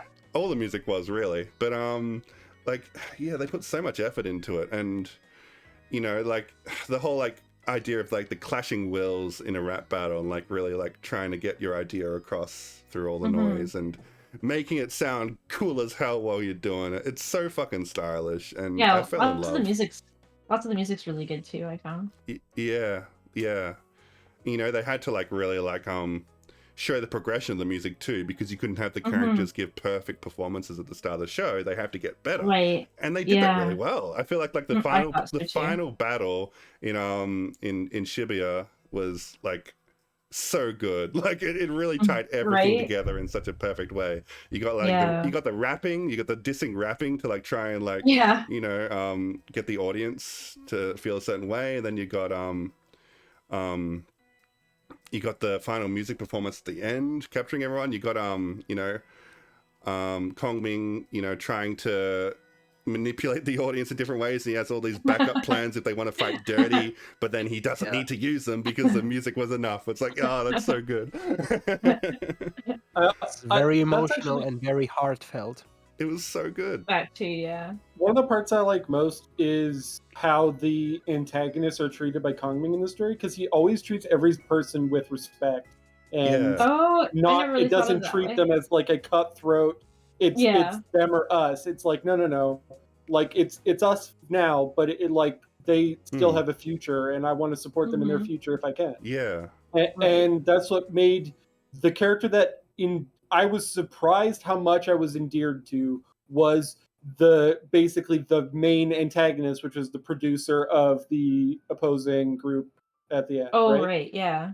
But there were just a couple tiny bits of his personality that leaked in that just made me like absolutely get where that character was coming from, because Right. like the idea that he's like a struggling musician who has made it big, but he made it big by having to compromise his own belief, and now he believes that the way to sell is the way that he's doing it. That isn't what he like believes in his heart. So there's like a couple things where like when they were getting ready for their performance and they're tuning their instruments, and there's like a guy that's just like, why are you tuning your instruments? You're not playing them anyway. And the producer guy just smacks him. It's like, shut up. Show some respect. Right. Yeah. And so like that guy, I understood that character, and like I understood all the characters, and that's not something you can say about a lot of characters in series, and I love that. Yeah, and you really hit the nail on the head there, because I feel like the central thesis of this show is like a challenge to corporatization of art, and like the idea that if you want to make it big in any sort of industry, you have to compromise all of your ideals and just do what the market wants. This is a challenge to that. It's a challenge to that idea, and it's really pushing forward that sometimes just passion and a bit of talent is all you really need, and you can still adhere to your ideals and principles. You don't have to compromise them to be successful. You can actually be successful making things that you want to make and love making. And sometimes people will see that. And that's fucking, I love that so much, because there's so much pressure, like even as a streamer, like to be successful and to do things that... Although, I will say that I have a single complaint about the show, and it actually does tie back to this. Oh no. So my one complaint is that Aiko's singer is a singer and not the voice actor. There is a different person singing than the voice actor. They usually do that for cartoons and animes, like some animes, but no, actually, it's very rare that they do that. In almost every single anime where you have a character singing in the story, like within the anime itself, almost always it's actually the voice actress singing. Like what about like in Angel Beats? The criticism isn't like the singing is great, but the idea is supposed to be like raising like it isn't a problem with the thing itself, but it's the fact that it is kind of countering what it's saying. Do you think so? Yes, because I just like, this is a personal thing for me. I'm not saying that this is an actual negative. This is my minus 0.5 to make it a 9.5 out of 10 for me. Is that I think that they should have gotten a voice actress that could sing and had her be the main character and sing as well, instead of bringing in a famous singer to sing for a character that is supposed to not be famous to start with and then become famous by being good at singing. It's sort of like I don't think they thought of that. An anime that I point at is Seiyu's Life for something similar to this. So that's an anime where you have 3 girls who are voice actors and make a podcast, and that's kind of the whole story. They're being voice actors. But in that anime, all of those voice actors were new voice actresses. Like they had been in the business for a year or something like that. Like they're really not been much of anything at all. And one of those voice actors actually went on to have a huge success story because the main character of Seiyu's life actually went on to voice characters like I believe I'm getting the actually just let me look her up just to be sure. But I believe it's Emilia in ReZero and Megumin in Konosuba and a lot of other roles. But But yeah, like I guess I can see where you're coming from, but I also feel like that is a big ask. Like it's not easy to find a Seiyu that's like relatively unknown that is still a good singer and can right, really but deliver the performances you're hoping for. Yeah, like I even I was I'm gonna say there's disagreeing with that because that is actually like you saying that is kind of proof that the message is still getting muddled a bit because of this. Because you just assume that voice actresses in Japan are not necessarily good singers, and that's actually almost all of them are because you almost always have to be to get all the job opportunities that you can. So I think that it is a very huge missed opportunity to put like a new voice actress in that role and have her like raise somebody up just like the whole story's point is supposed to be instead of bringing on a popular voice actress and a popular singer and just doing the best. Like they did an excellent job. I'm not saying that they didn't, but it's not in the spirit of the show. And that's, like I said, it's a minus 0.5 on the 10 out of 10. It's not a huge Maybe. deal, but it's like. Maybe. Also, keep in mind, I am a musician. I care a lot about music, and I care a lot about voice acting and stuff like that. So this kind of thing matters a lot to me specifically. Yeah, that's fair. I think it's a fair critique to make. But I one thing bothered. Oh, I was gonna say the one thing that only bothered me was just the mouth movements not matching. Oh. But I yeah, think that's because they don't record audio before they. But yeah, I really attach these kind of stories that you can make it through your passion and you don't have to compromise your ideals to be successful because fucking we live in a shitty capitalist society that will really hammer these things in, that it really is the antithesis to any kind of art, that this idea that you need to make it as a product for profit, because if you really compromise all of that, I feel like it stops being art at a certain point and it just becomes mindless drivel. And I really genuinely believe that all of the best art in the world comes from people who like are doing something that they want to do. It's coming from the heart. It's not coming from a profit motive. And so that's why I love stories like this. And you're right. Maybe that choice of voice actor was a profit motive decision. And that could be seen as clashing with the idea of the story. But it's a work of fiction. I'm willing to give them some leeway here. And of course accepting that fucking we live in a society. Yeah. But yeah, like I still think messages like this are really important, especially in today's day and age where we are suffering through the effects of late stage capitalism and art is being crippled. But I feel like there are still so many passionate artists out there that are unwilling to compromise their ideals to tell the kind of story they want to tell. Shout outs, by the way, since I'm on this rant, shout outs to motherfucking Uchikoshi Kotaro from Either Subnim Files fame, who is absolutely, he's absolutely like not bowing down to, all the bigots and the prejudicial bullshit that's coming out around, his decision to speak openly about his support of LGBTQ and minorities in his work. And fucking good on him, because like I feel like most corporate products, when they see that kind of backlash against especially the first game, where Mizuki was talking about how LGBTQ people are kind of neat, and everyone review bombed the series on Steam for having woke bullshit, and instead of stepping back, like he fucking doubled down on it. He's just like, no, fuck this, we support LGBT people, and all you all you fucking idiots can fuck off. I fucking have so much respect Hell for yeah. people like that in this day and Yeah. age that stick to their guns and deliver a product, deliver an art that they want to deliver, and not just base it purely around profit motives. Fucking Right. art isn't dead. It's got a lot of fucking things holding it back sometimes, but you know, real art continues to shine through the cracks. And that's what I love Speaking about of- your boy Kong Me. Yeah. Yeah. Yeah. I think Speaking also, of delivering oh. art, by the way, this is still something about Kongming. We could see it this way. When you're an artist, maybe the reason you're not making it big yet, maybe the difference is just marketing. Maybe you just need That's true. a That's true. strategist Yeah. who will market you the right way to connect you to your preferable audience. That's it.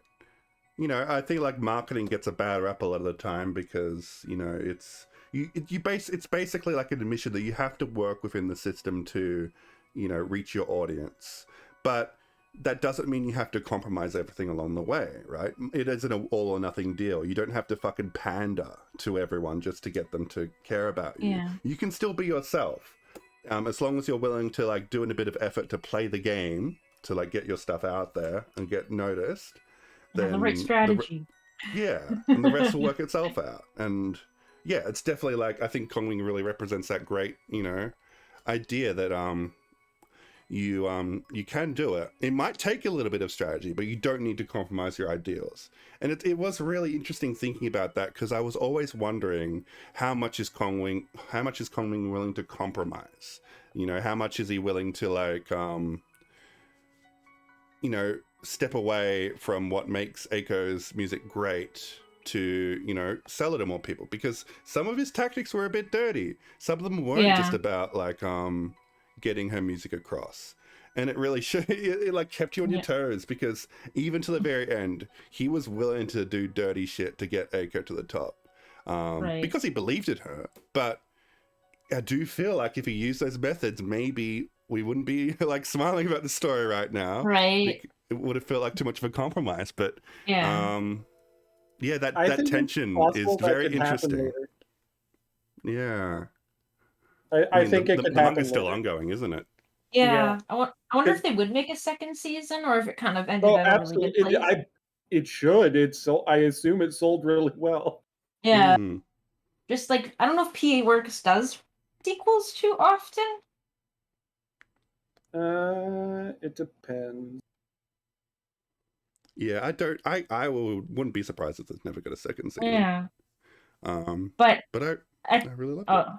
I was just gonna say, I think part of what makes it really good is PA Works, because a lot of their focus on female characters, usually like as main character, and then them actually in like a job force or doing something along those lines. I find they do a really They good do, job of don't they? portraying it. Yeah. They did Shirobako, wasn't it? Yeah. Yeah. Another And they great did do a anime. movie after that, so it's not like they never do True. sequels. That's true, yeah. But yeah, this And anime's then- really good. What else can I say? Yeah. Yeah. The Does anyone strategies else? are really fun to watch.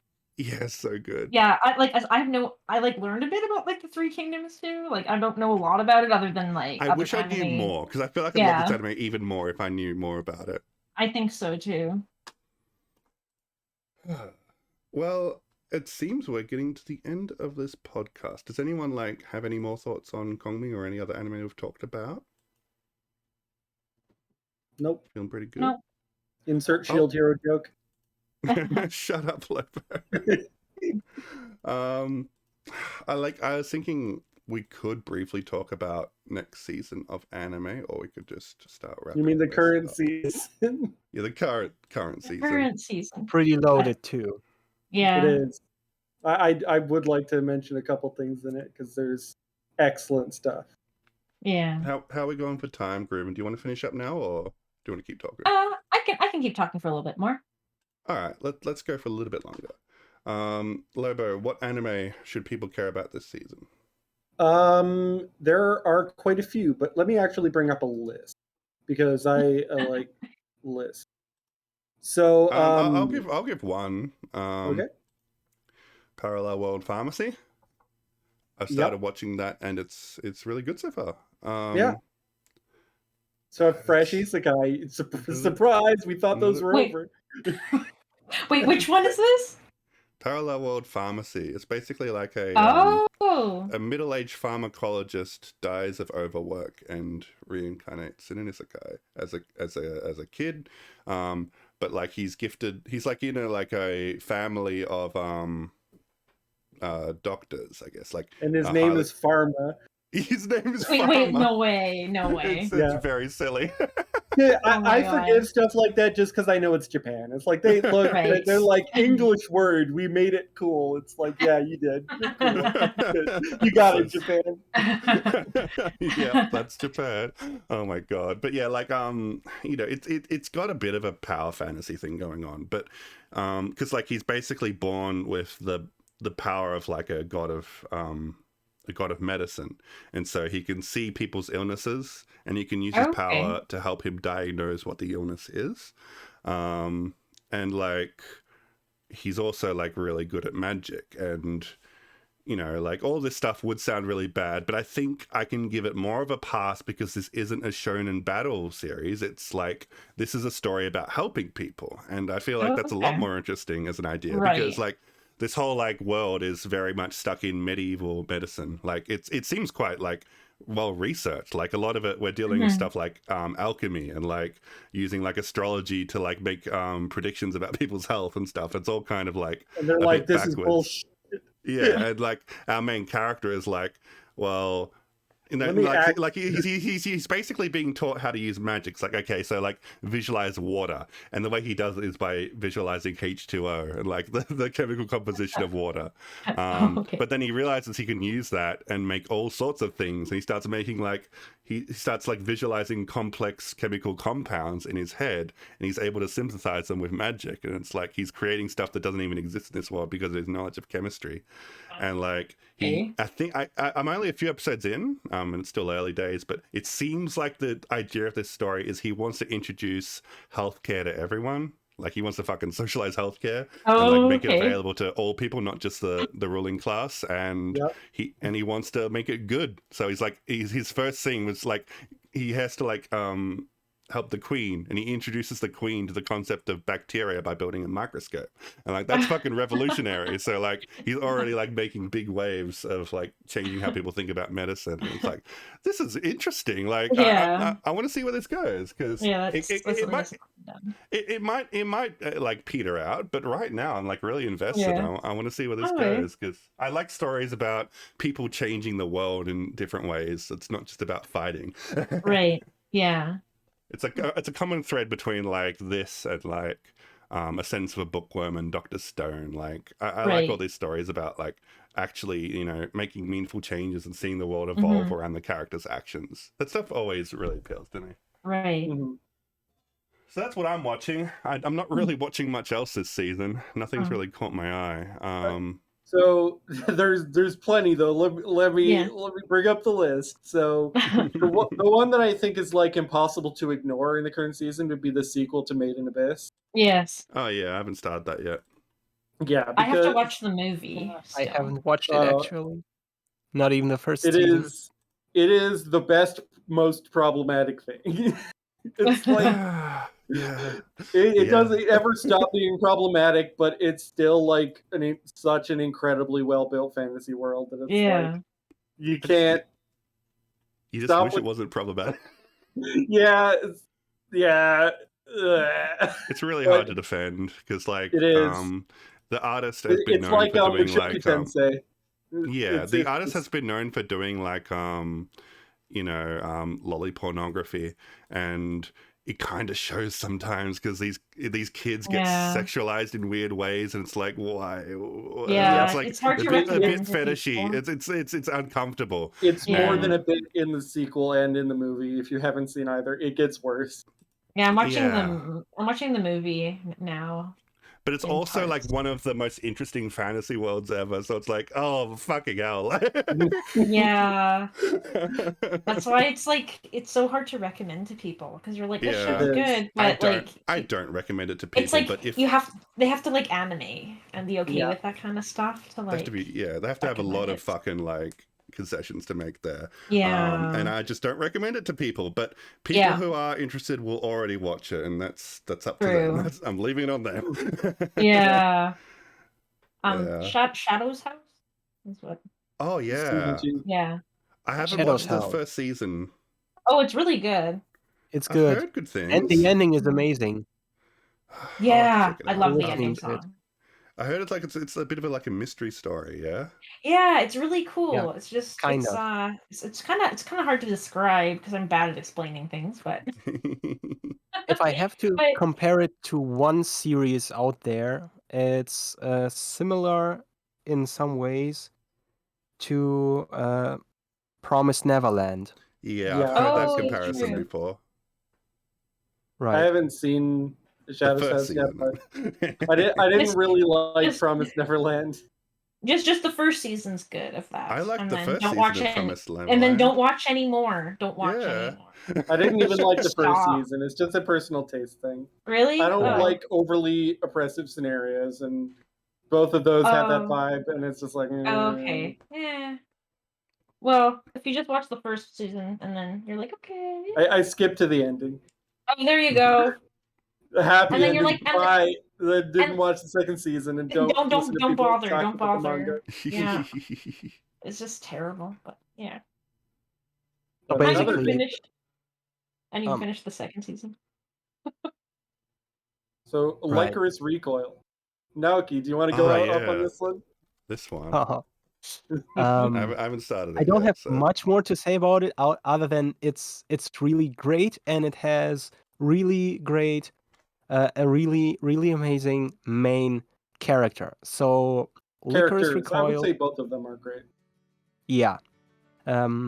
Licorice Recoil is is set in Japan where basically there actually is a lot of terrorism, but the public doesn't know about it because the government has I just realized the Custom made Street a World Tour secret- logo's been on the screen this whole time. Oh my god, I forgot to change Good that. advertisement. Hell yeah. Custom Street World Tour, go play it. It's a mod I made. Okay, continue. So the government of Japan has made a secret, is training assassins in secret to combat terrorism, and those Thanks, I hate assassins are high school girls. I hate it. Yep. The premise is awful, but actually it's really good. Yeah.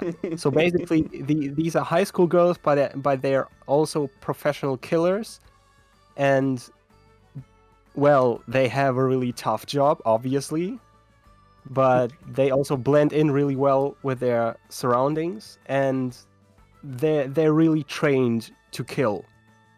And the main character, she's It's like a really gunslinger good girl at kind what of she's thing. doing. That's exactly what I No. was gonna suggest. It's nothing like Gunslinger Girl. It's way more happy.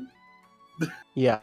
She's really happy-go-lucky, and she doesn't kill people. Like she does Hmm. everything in her power to not let anyone die when she's on the job, and that stands in stark contrast to what she's supposed to do. Mhm. And she's like, not sure how I should describe her, but she's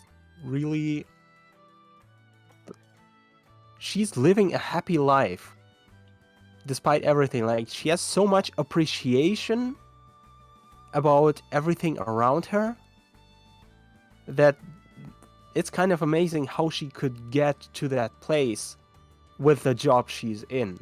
It seems like cognitive dissonance to me. It isn't. It's Right. actually, yeah. It's again, you're right to think that, but that's actually one of the main points because there are actually two girls. One of them is that girl, and then you have the stoic one, whose entire thing is she is a bit of a loose cannon, because she ended up killing guys in a what was it? It was a weapons deal, and one of her teammates got caught, and she fired when she shouldn't have to save that teammate's life, and she got kicked out of the organization for not obeying the command. And so when she meets Chisato, who's the happy-go-lucky one, she's like, what the fuck is this person? How do you even function in this job? And then it's basically more of a, like, Chisato actually was being like, look, we have this really horrible job, but, like, people's lives still matter. And she basically shows that she doesn't have a cognitive dissonance with it, and it's like she's actually trying to make the world a better place. Right. And besides, I really need to watch this show so I can have an opinion about it. Yeah, Yeah. It's worth watching definitely just to watch have it. an opinion on it, even if you hate it. But I don't think you'll hate it. You'll probably like it a lot. Yeah, It's here's really what good. I'll I'll have an opinion. That's for sure. Yeah. I know this feels like something that I'm gonna have a take on. and I Okay, don't know it's if I'd be also good it's or very bad. gay. It's gay. There, I'll just put that in there too. It's You gay. can't look. You can't like fucking. You can't just suck me in with saying something is gay if it's like fucking about terrorists fighting terrorists. I heard shit. lots Oh of my good God. things about it, so But I'm gonna give it a chance because Yeah. I've heard lots of good things. And if this anime is as good as you say, then that's weird, and I wanna is. know about it. It's super weird. It's fucked up. This anime is good. Yeah. Nice. All right. We'll leave it at that. What else? What else should people be watching? There's the second season of the long-awaited Hataraku Mouse Sama, or Oh, Devil is a yeah. Part-Timer. you're right. I need to finish the Yeah. first season. I still think that anime is kind of mid though. It is, but I mean, it's not bad. Yeah, but that's not what doesn't make it worth watching. Well, look, do you want me to point at like Black Summoner or Otherworld Labyrinth, where I there's also the slave don't owning- watch those Lobo. I also don't watch those anime. What the fuck? Your sense of Yeah, scale is but- all off. I watch all the garbage, so Yeah. I know that Hataraku Mouse Sama is a 7 out of 10, and 7 out of 10 is way better than average anime. Okay, But it's not. I don't want to watch a 7 out of 10. I want to watch an 8 out of 10 at least. Well, yeah, I do too, but I mean, I watched 5 out of 10, so I learned to like 7 out of 10. Yeah, I'm not the same as you. Yeah, But look, that's it's a nostalgia valid. thing. Like that Don't anime be was like me, chat. I do feel like that anime is an interesting one because it's like it was kind of the start of the light novel boom, like right before it got huge. So it's like Yeah. almost nostalgic in a way, going back to it after all this time and seeing all these tropes that have been like completely like run into the ground by now, done in a more pure form. But I'm not gonna watch it. Aw. So But I then, I respect guess it. if we're gonna bring up ones that are worth watching and are not sequels to stuff, another one I'll bring up is Yofukashi no Uta, which is, I forget the English name, Song of the Night. Yeah, Call of the Night. Call of the Night. Call Well, of the Uta- Night. That's a fucking title. It basically, Is it about vampires? yes. God damn Yes. it. But it's good about vampire. It's a good vampire anime. So basically, you have this kid who doesn't want to go to school and instead is just walking around at night and sleeping during the day. And he meets a vampire girl, and he decides, "I want to become a vampire. Please make me a vampire." Why? Why does it want to be a vampire? Because he's like, it's cool. He's very lost with his life. Do you think a kid who's skipping school to just walk around in the middle of the night is in an okay mind for him to judge where their life should go? But it's actually guess. like it's a fun kind of comedy. It has like sexual elements to it because there's kind of the joke between the two characters is that the vampire is like overly sexual about everything and it finds a lot of humor in it, but at the same time she's actually really averse to romance. So she's like Huh. every she's super bashful anytime romance gets brought up, and the the way that you become a vampire isn't just by being bitten and having your blood sucked, because she does that to him already. It's also the person needs to fall in love with the vampire. And the main character also just doesn't experience love like that. And oh no, not this so, song. What? Sorry, it just What started song? playing Magoo. No, That's not the song to be playing right now. it is not. Movie Summer Vacation is not for vampires. But it's actually just a really fun comedy, and like it's pretty easy to get into. It has some Bakemonogatari vibes. I believe the director of Okay. it worked on the Monogatari series a bit, and it's just kind of chill. It's got a hell of an opening and ending song, like excellent opening and ending. Okay.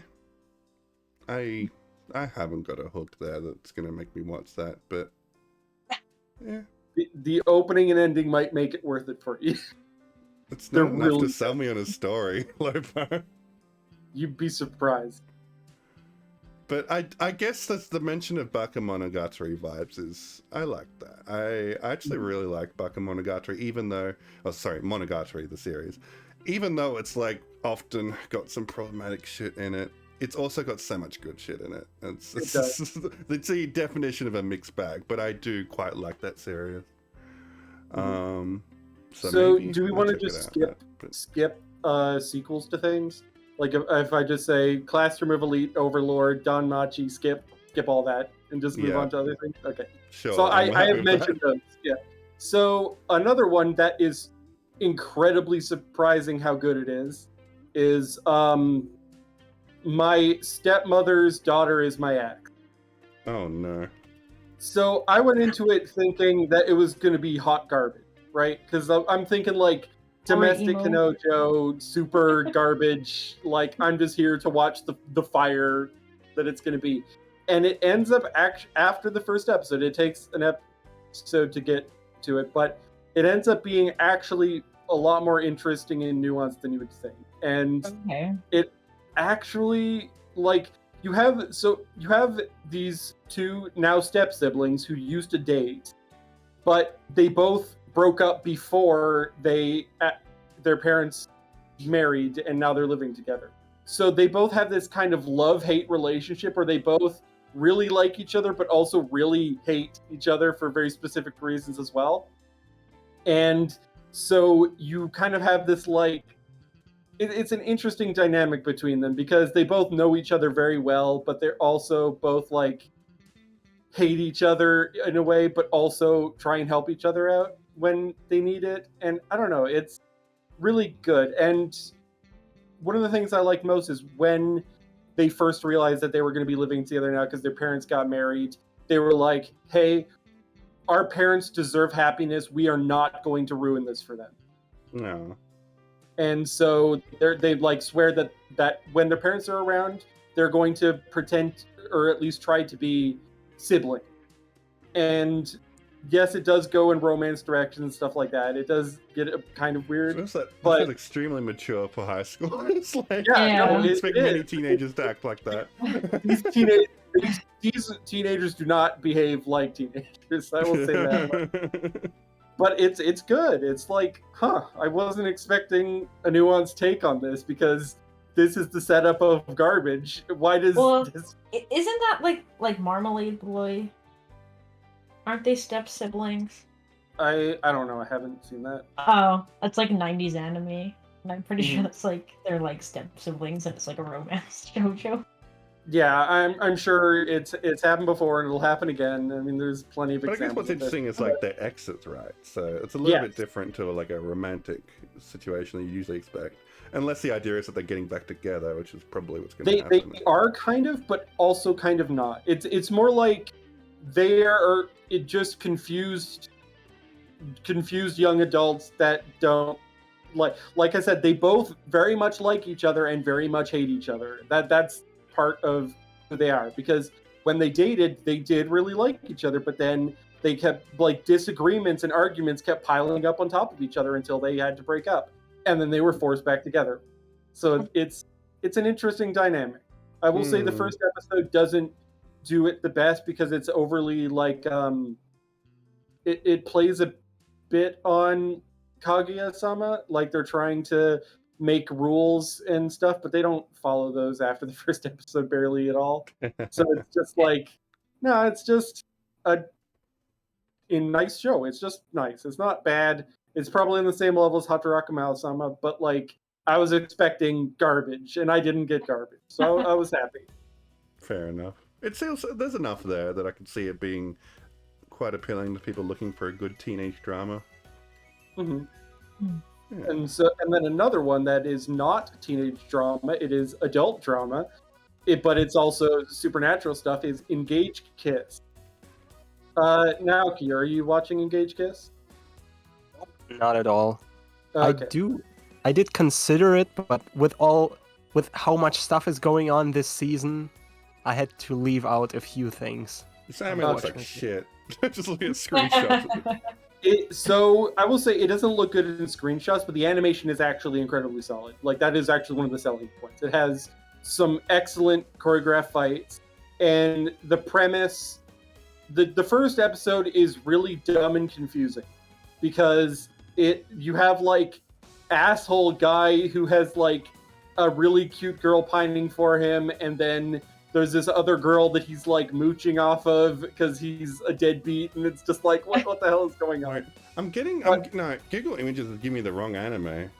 Oh, what the fuck? This anime is hard to search for. Is Engage Kiss a Japanese title? No, it's English. It looks like that's the title in Japanese too. Yeah, it's English. That's just the title. First labeled as Project Engage. It's by A1 Pictures, if that helps. Yeah, A1 Pictures is a good studio. Yeah. Yeah, I'm getting like Here, I'll just Planet. Here it is, Wikipedia. Yeah. Perfect.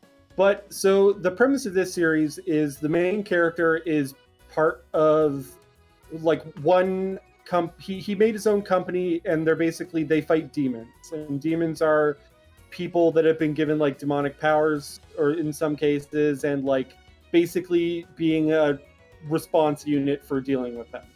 Except the main character is the only one actually good at it, because the girl that likes him, the one in pink hair, is also a demon, and she's like incredibly powerful.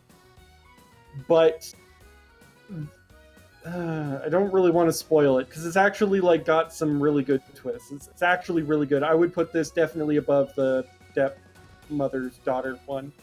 Why is it called Engage Kiss? Because the pink-haired girl derives her power from stealing the main character's memories, but through kissing. God damn it. You're not selling me on this. You kind of have to go in blind. Just watch like a few episodes. It's actually really, really good. And the most recent episode actually like sold me on the love triangle, because there's a love triangle, and I kind of hated it because I didn't have anyone to root for, because the pink-haired one is kind of just a stalker and creepy. But actually they made the dark-haired one really relatable, good, likable character, and it's just like, oh shit, there's a lot going on here. Actually, maybe should I spoil some of it just to make it more appealing? What does everyone here think? You're like, I'm okay with hearing spoilers, Yeah, sure, but I want to hear ahead. the opinion of the other two. yeah, I'm fine. I think I saw the first episode. Spoiler So- warning, folks. So, spoiler warning. So the blue-haired girl is actually the ex girlfriend of the main character, and he broke up with her not because of like they stopped liking each other, but because the main character has been trying to find the demon that killed his family. But actually, that isn't the entire driving part of his character, because he actually believes that his younger sister is still alive, and that's why he's not willing to give up on hunting demons, and he's willing to sacrifice anything to do that because he's trying to save someone. And so that's why he ends up breaking up with his girlfriend, is because he needs to use the power of the demon girl, who happens to like him as well. And the interesting dynamic going on there is because she's eating his memories, they are not just vanishing. She is obtaining all of his memories that she's eating, meaning that she is growing closer as a person to the blue-haired girl because she is just like slowly accumulating all of their relationship, and shit. she's developed. I don't think it's necessarily going that direction, but she might be like, definitely she understands the blue-haired girl more because of the whole situation. She's like, look, I don't let. She kind of confesses like, hey, this is what's going on. This is why he broke up with you, because he can't be with you because he's willing to sacrifice everything to find his sister, who was maybe alive, but he thinks she is. And yeah, no, there's a lot of depth and interesting character writing. It's just really good. And again, I wouldn't expect it to be. Also, the nun character that's on there, we haven't met her yet. I have no idea about that character. So I don't know, but it's this series is from the author of Saikano, How to Raise a Boring Girlfriend. And that series has really good character writing, and that's on display here too. This is a really well-written series. This guy is also known for writing a really, really bad first season and an amazing second season. Of Saikano? Yeah. I thought well, to be fair, it's a novel. It wasn't an anime. Well, or I mean, it is an anime, but it was... The thing is, it starts off not so good, and then it becomes amazing if you do keep watching it for whatever reason. From what I've heard, the novels are good from the very beginning. The anime was a bad adaptation early on. Of Psycho. I can't... Yeah, of Psycho. Engage Kiss, it's worse than Saikano, but it's... Well, okay, I mean, if you're going to compare the first seasons, it's actually better than Saikano by a fair degree. But, like, yeah, it's really good. It has no reason to be good, but it is. It's good. Maybe I'll check it out if I'm bored. See what the fuss is about. And then, but I did there's some interesting stuff you mentioned there. Yeah, like I like stories about like memory transference and that kind of thing. Like it's a very interesting plot device that can build relationships in interesting ways. We've kind of got a similar thing going in Xenoblade 3 at the moment, where the characters can like they fuse together and they can like see each other's memories and thoughts and stuff, and like that's like just building up their relationships in a very cohesive way. It's interesting. But then like there was like one comment in Xenoblade 3 which is like you know, you've seen my memories but you don't fully understand me because there's thoughts I don't understand. I'm still figuring myself out, so I can't expect you to just know me by looking into my head. It's like, yeah, that's a pretty good take. Anyway, I'm getting on a tangent. Yeah. So the last one that I think is really good and worth mentioning, because I've been like scrolling through here, like looking for the big things. Like I can mention stuff like the Ruby anime or Tokyo Mew Mew New, stuff like that. But it's good. I'm happy to have more Tokyo Mew. But the last one, I think. I think Grooven wants to talk about Tokyo Mew. I was gonna say. Okay, you do. Go ahead. I was like a fan of it in like 2002, so I was kind of just out of nowhere that it like came back. I'm like, oh whoa, you're rebooting this, okay? Yeah, it's crazy. Yeah. So hopefully other shoujos can get made, like Gaku and Alice, which is a really good shoujo. Tokyo Mew is also like super environmentalist too. Yeah, so it's pretty current trending. Yeah. Yeah, I'm watching it. Yeah, I'm watching it, but like I don't really remember too much about it. It's kind of interesting looking at the production values that have been raised significantly. So the final one that I'm going to mention is Yakuza's Guide to Babysitting. So this one, it was kind of on my radar, but I took a while to start it. And then when I started watching it, it was like, oh my god, this is so wholesome. I love this so much. And it's basically the like right hand man of the leader of a Yakuza group is like too much of a loose cannon. He's like beating everyone half to death. And he's just like, okay, you need to calm down. You're watching my daughter now. You're babysitting. And it's just kind of like a nice story where it's like this like 8-year-old girl who's got a Yakuza guy babysitting her, and he's just really nice to her. She opens up to him, and it's just cute and good. Need some of those shows, just like a Yeah. nice, feel-good Yeah. show. I mean, Not like, I enough still feel to- trauma. I think many anime fans have a collective trauma over Usagi drop, and Yeah. Yeah. It could go in that direction, to be honest. don't say that. No. We don't want It to watch always that. terrifies me. Look, but it doesn't matter. Usagi Drop didn't get a second season. We're happy about that, right? The anime was good. Yeah. Can't It's say it's not- not just because it has a No. weird ending. No. It's soiled. It's stained. Its reputation is ruined. I can't go back.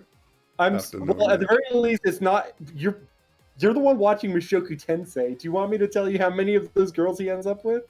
Because it's more than you think.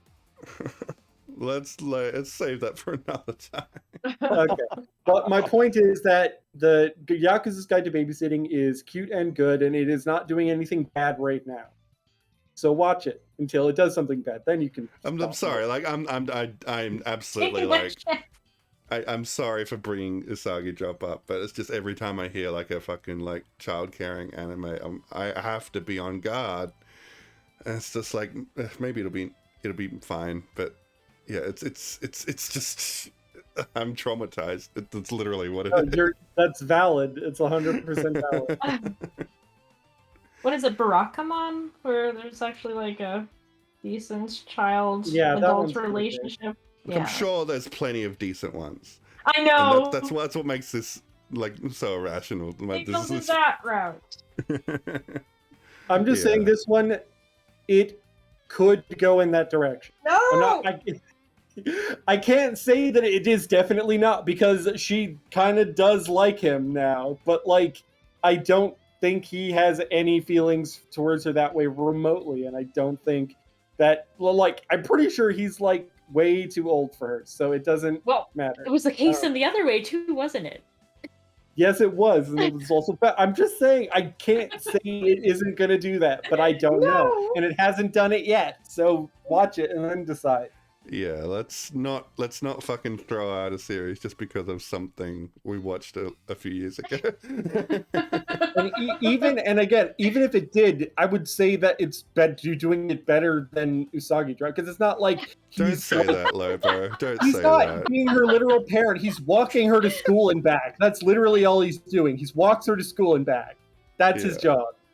I feel I'm like look- that's a I feel lot like we less do need. bad than being a parent. Yeah, I feel like good parenting anime is like valuable, because I feel like there's not enough of it, and we need media that treats the relationship between adults and children with more like delicacy than a lot of this shit. And yeah, I feel like that's why anime like this is nice to see. It's nice to see it done well. I'm Not just like the other. traumatized. Yeah. Usagi Drop was done well. This anime was.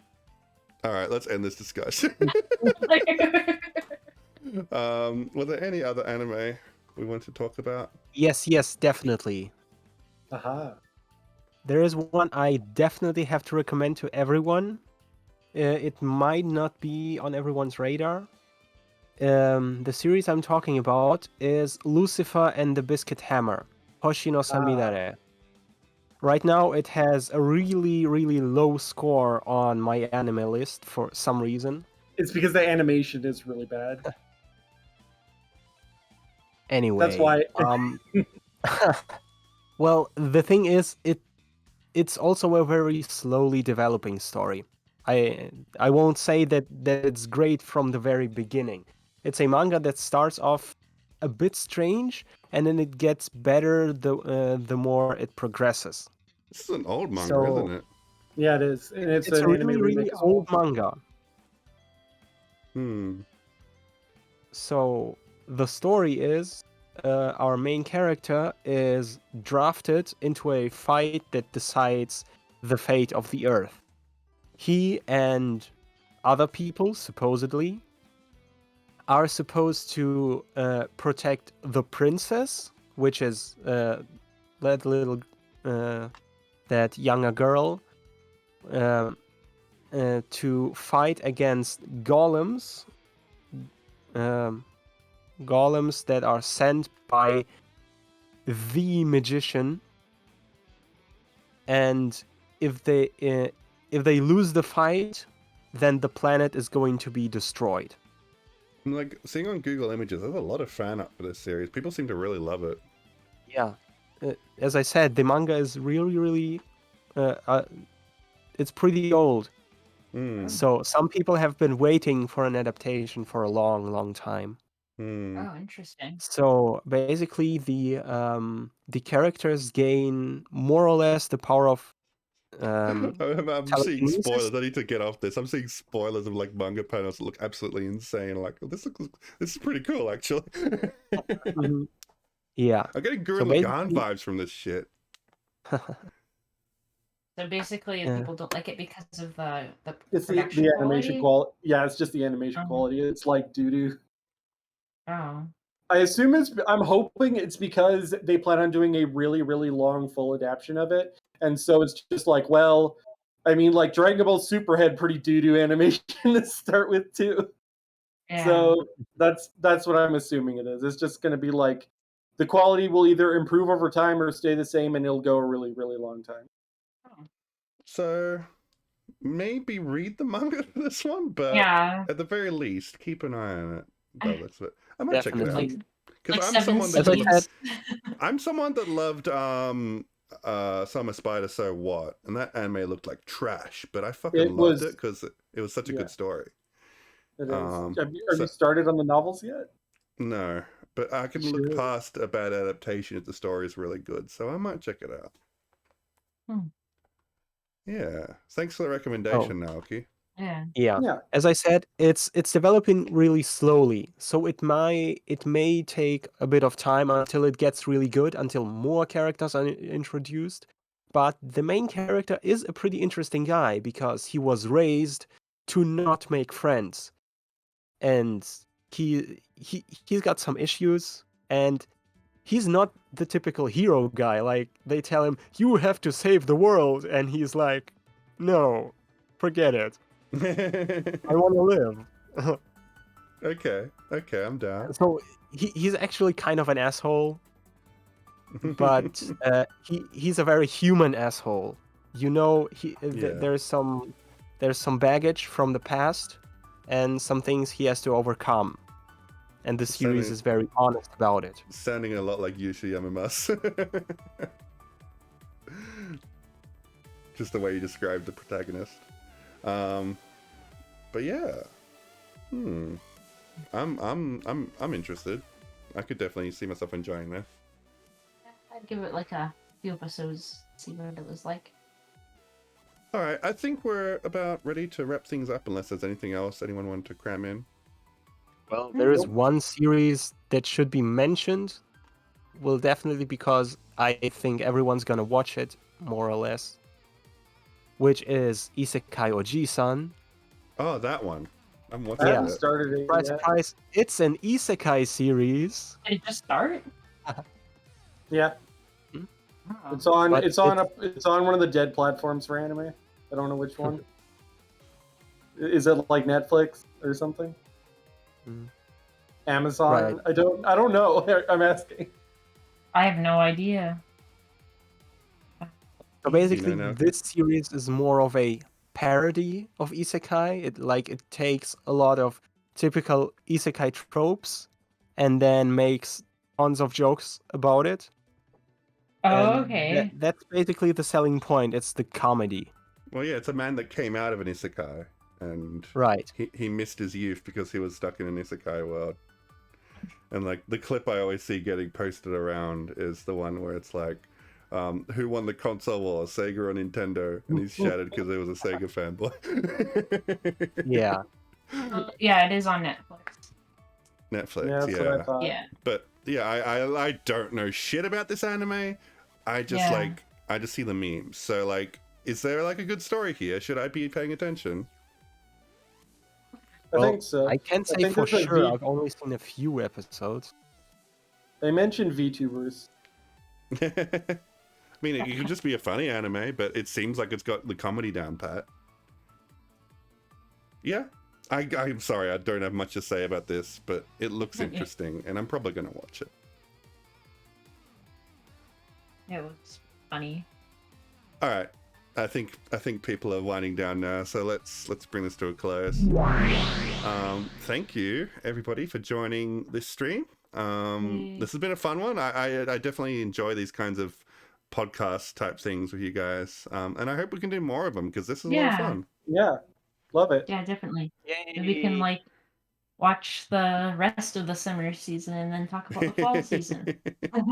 Too much anime, God. Yeah. Not too much. Sort through the garbage. But yeah, hopefully people enjoy this. Be sure to let me know in the comments of the YouTube video what you think, and yeah, if you'd like to see more of this. So yeah, thank you everybody for watching. Just as a heads up, we are probably going to be streaming Stellaris tonight if I can get everyone together. So I've got 2 streams on today. It's a busy day for me. And also on, what is that? Is it next Saturday? Yeah, next Saturday, my time, which should probably be the 12th for many other people. It's my birthday, and I'm doing a huge birthday stream. I'm going to be streaming all day. I'm going to be playing a bunch of games with friends, and you're all welcome to join. So, Cool. you 3 here and anybody listening to this, if you want to join, I've got a bunch of events posted in my Discord server, which Cool. you can see the times and what we're doing. And if you're interested in any of them, you just mark yourself as interested and basically just be there on the day. And I'm going to start picking people out who are there in the voice call while I'm streaming, and we can just play some games. I'm going to be playing some like Denmarku on Tabletop Simulator. We're going to be playing some Boom Street, some Ribbit King, some Kirby Air Ride. Then I'm going to be playing some Gartic Phone, which everyone will be able to join in. Oh, And I know that one. And Ultimate Chicken Horse, and then to end things off, I'm going to be doing my crazy thing where me and 3 other people play 4 games of Mario Party at the same time. Oh no. It's gonna be insane. So yeah, look forward to that. If you want to join, just like hop into my Discord. You can find the links everywhere. But yeah, would love to see some of you, and all 3 of you here are more than welcome to join in if you're free. Oh, thanks. I'll Mhm. try and stop by. I will be there. With that said, let's wrap this up. So thanks once again for joining, and we will see you for the next stream. Bye, everybody. Bye. Thank you. Bye bye. Thank you. Bye. The end.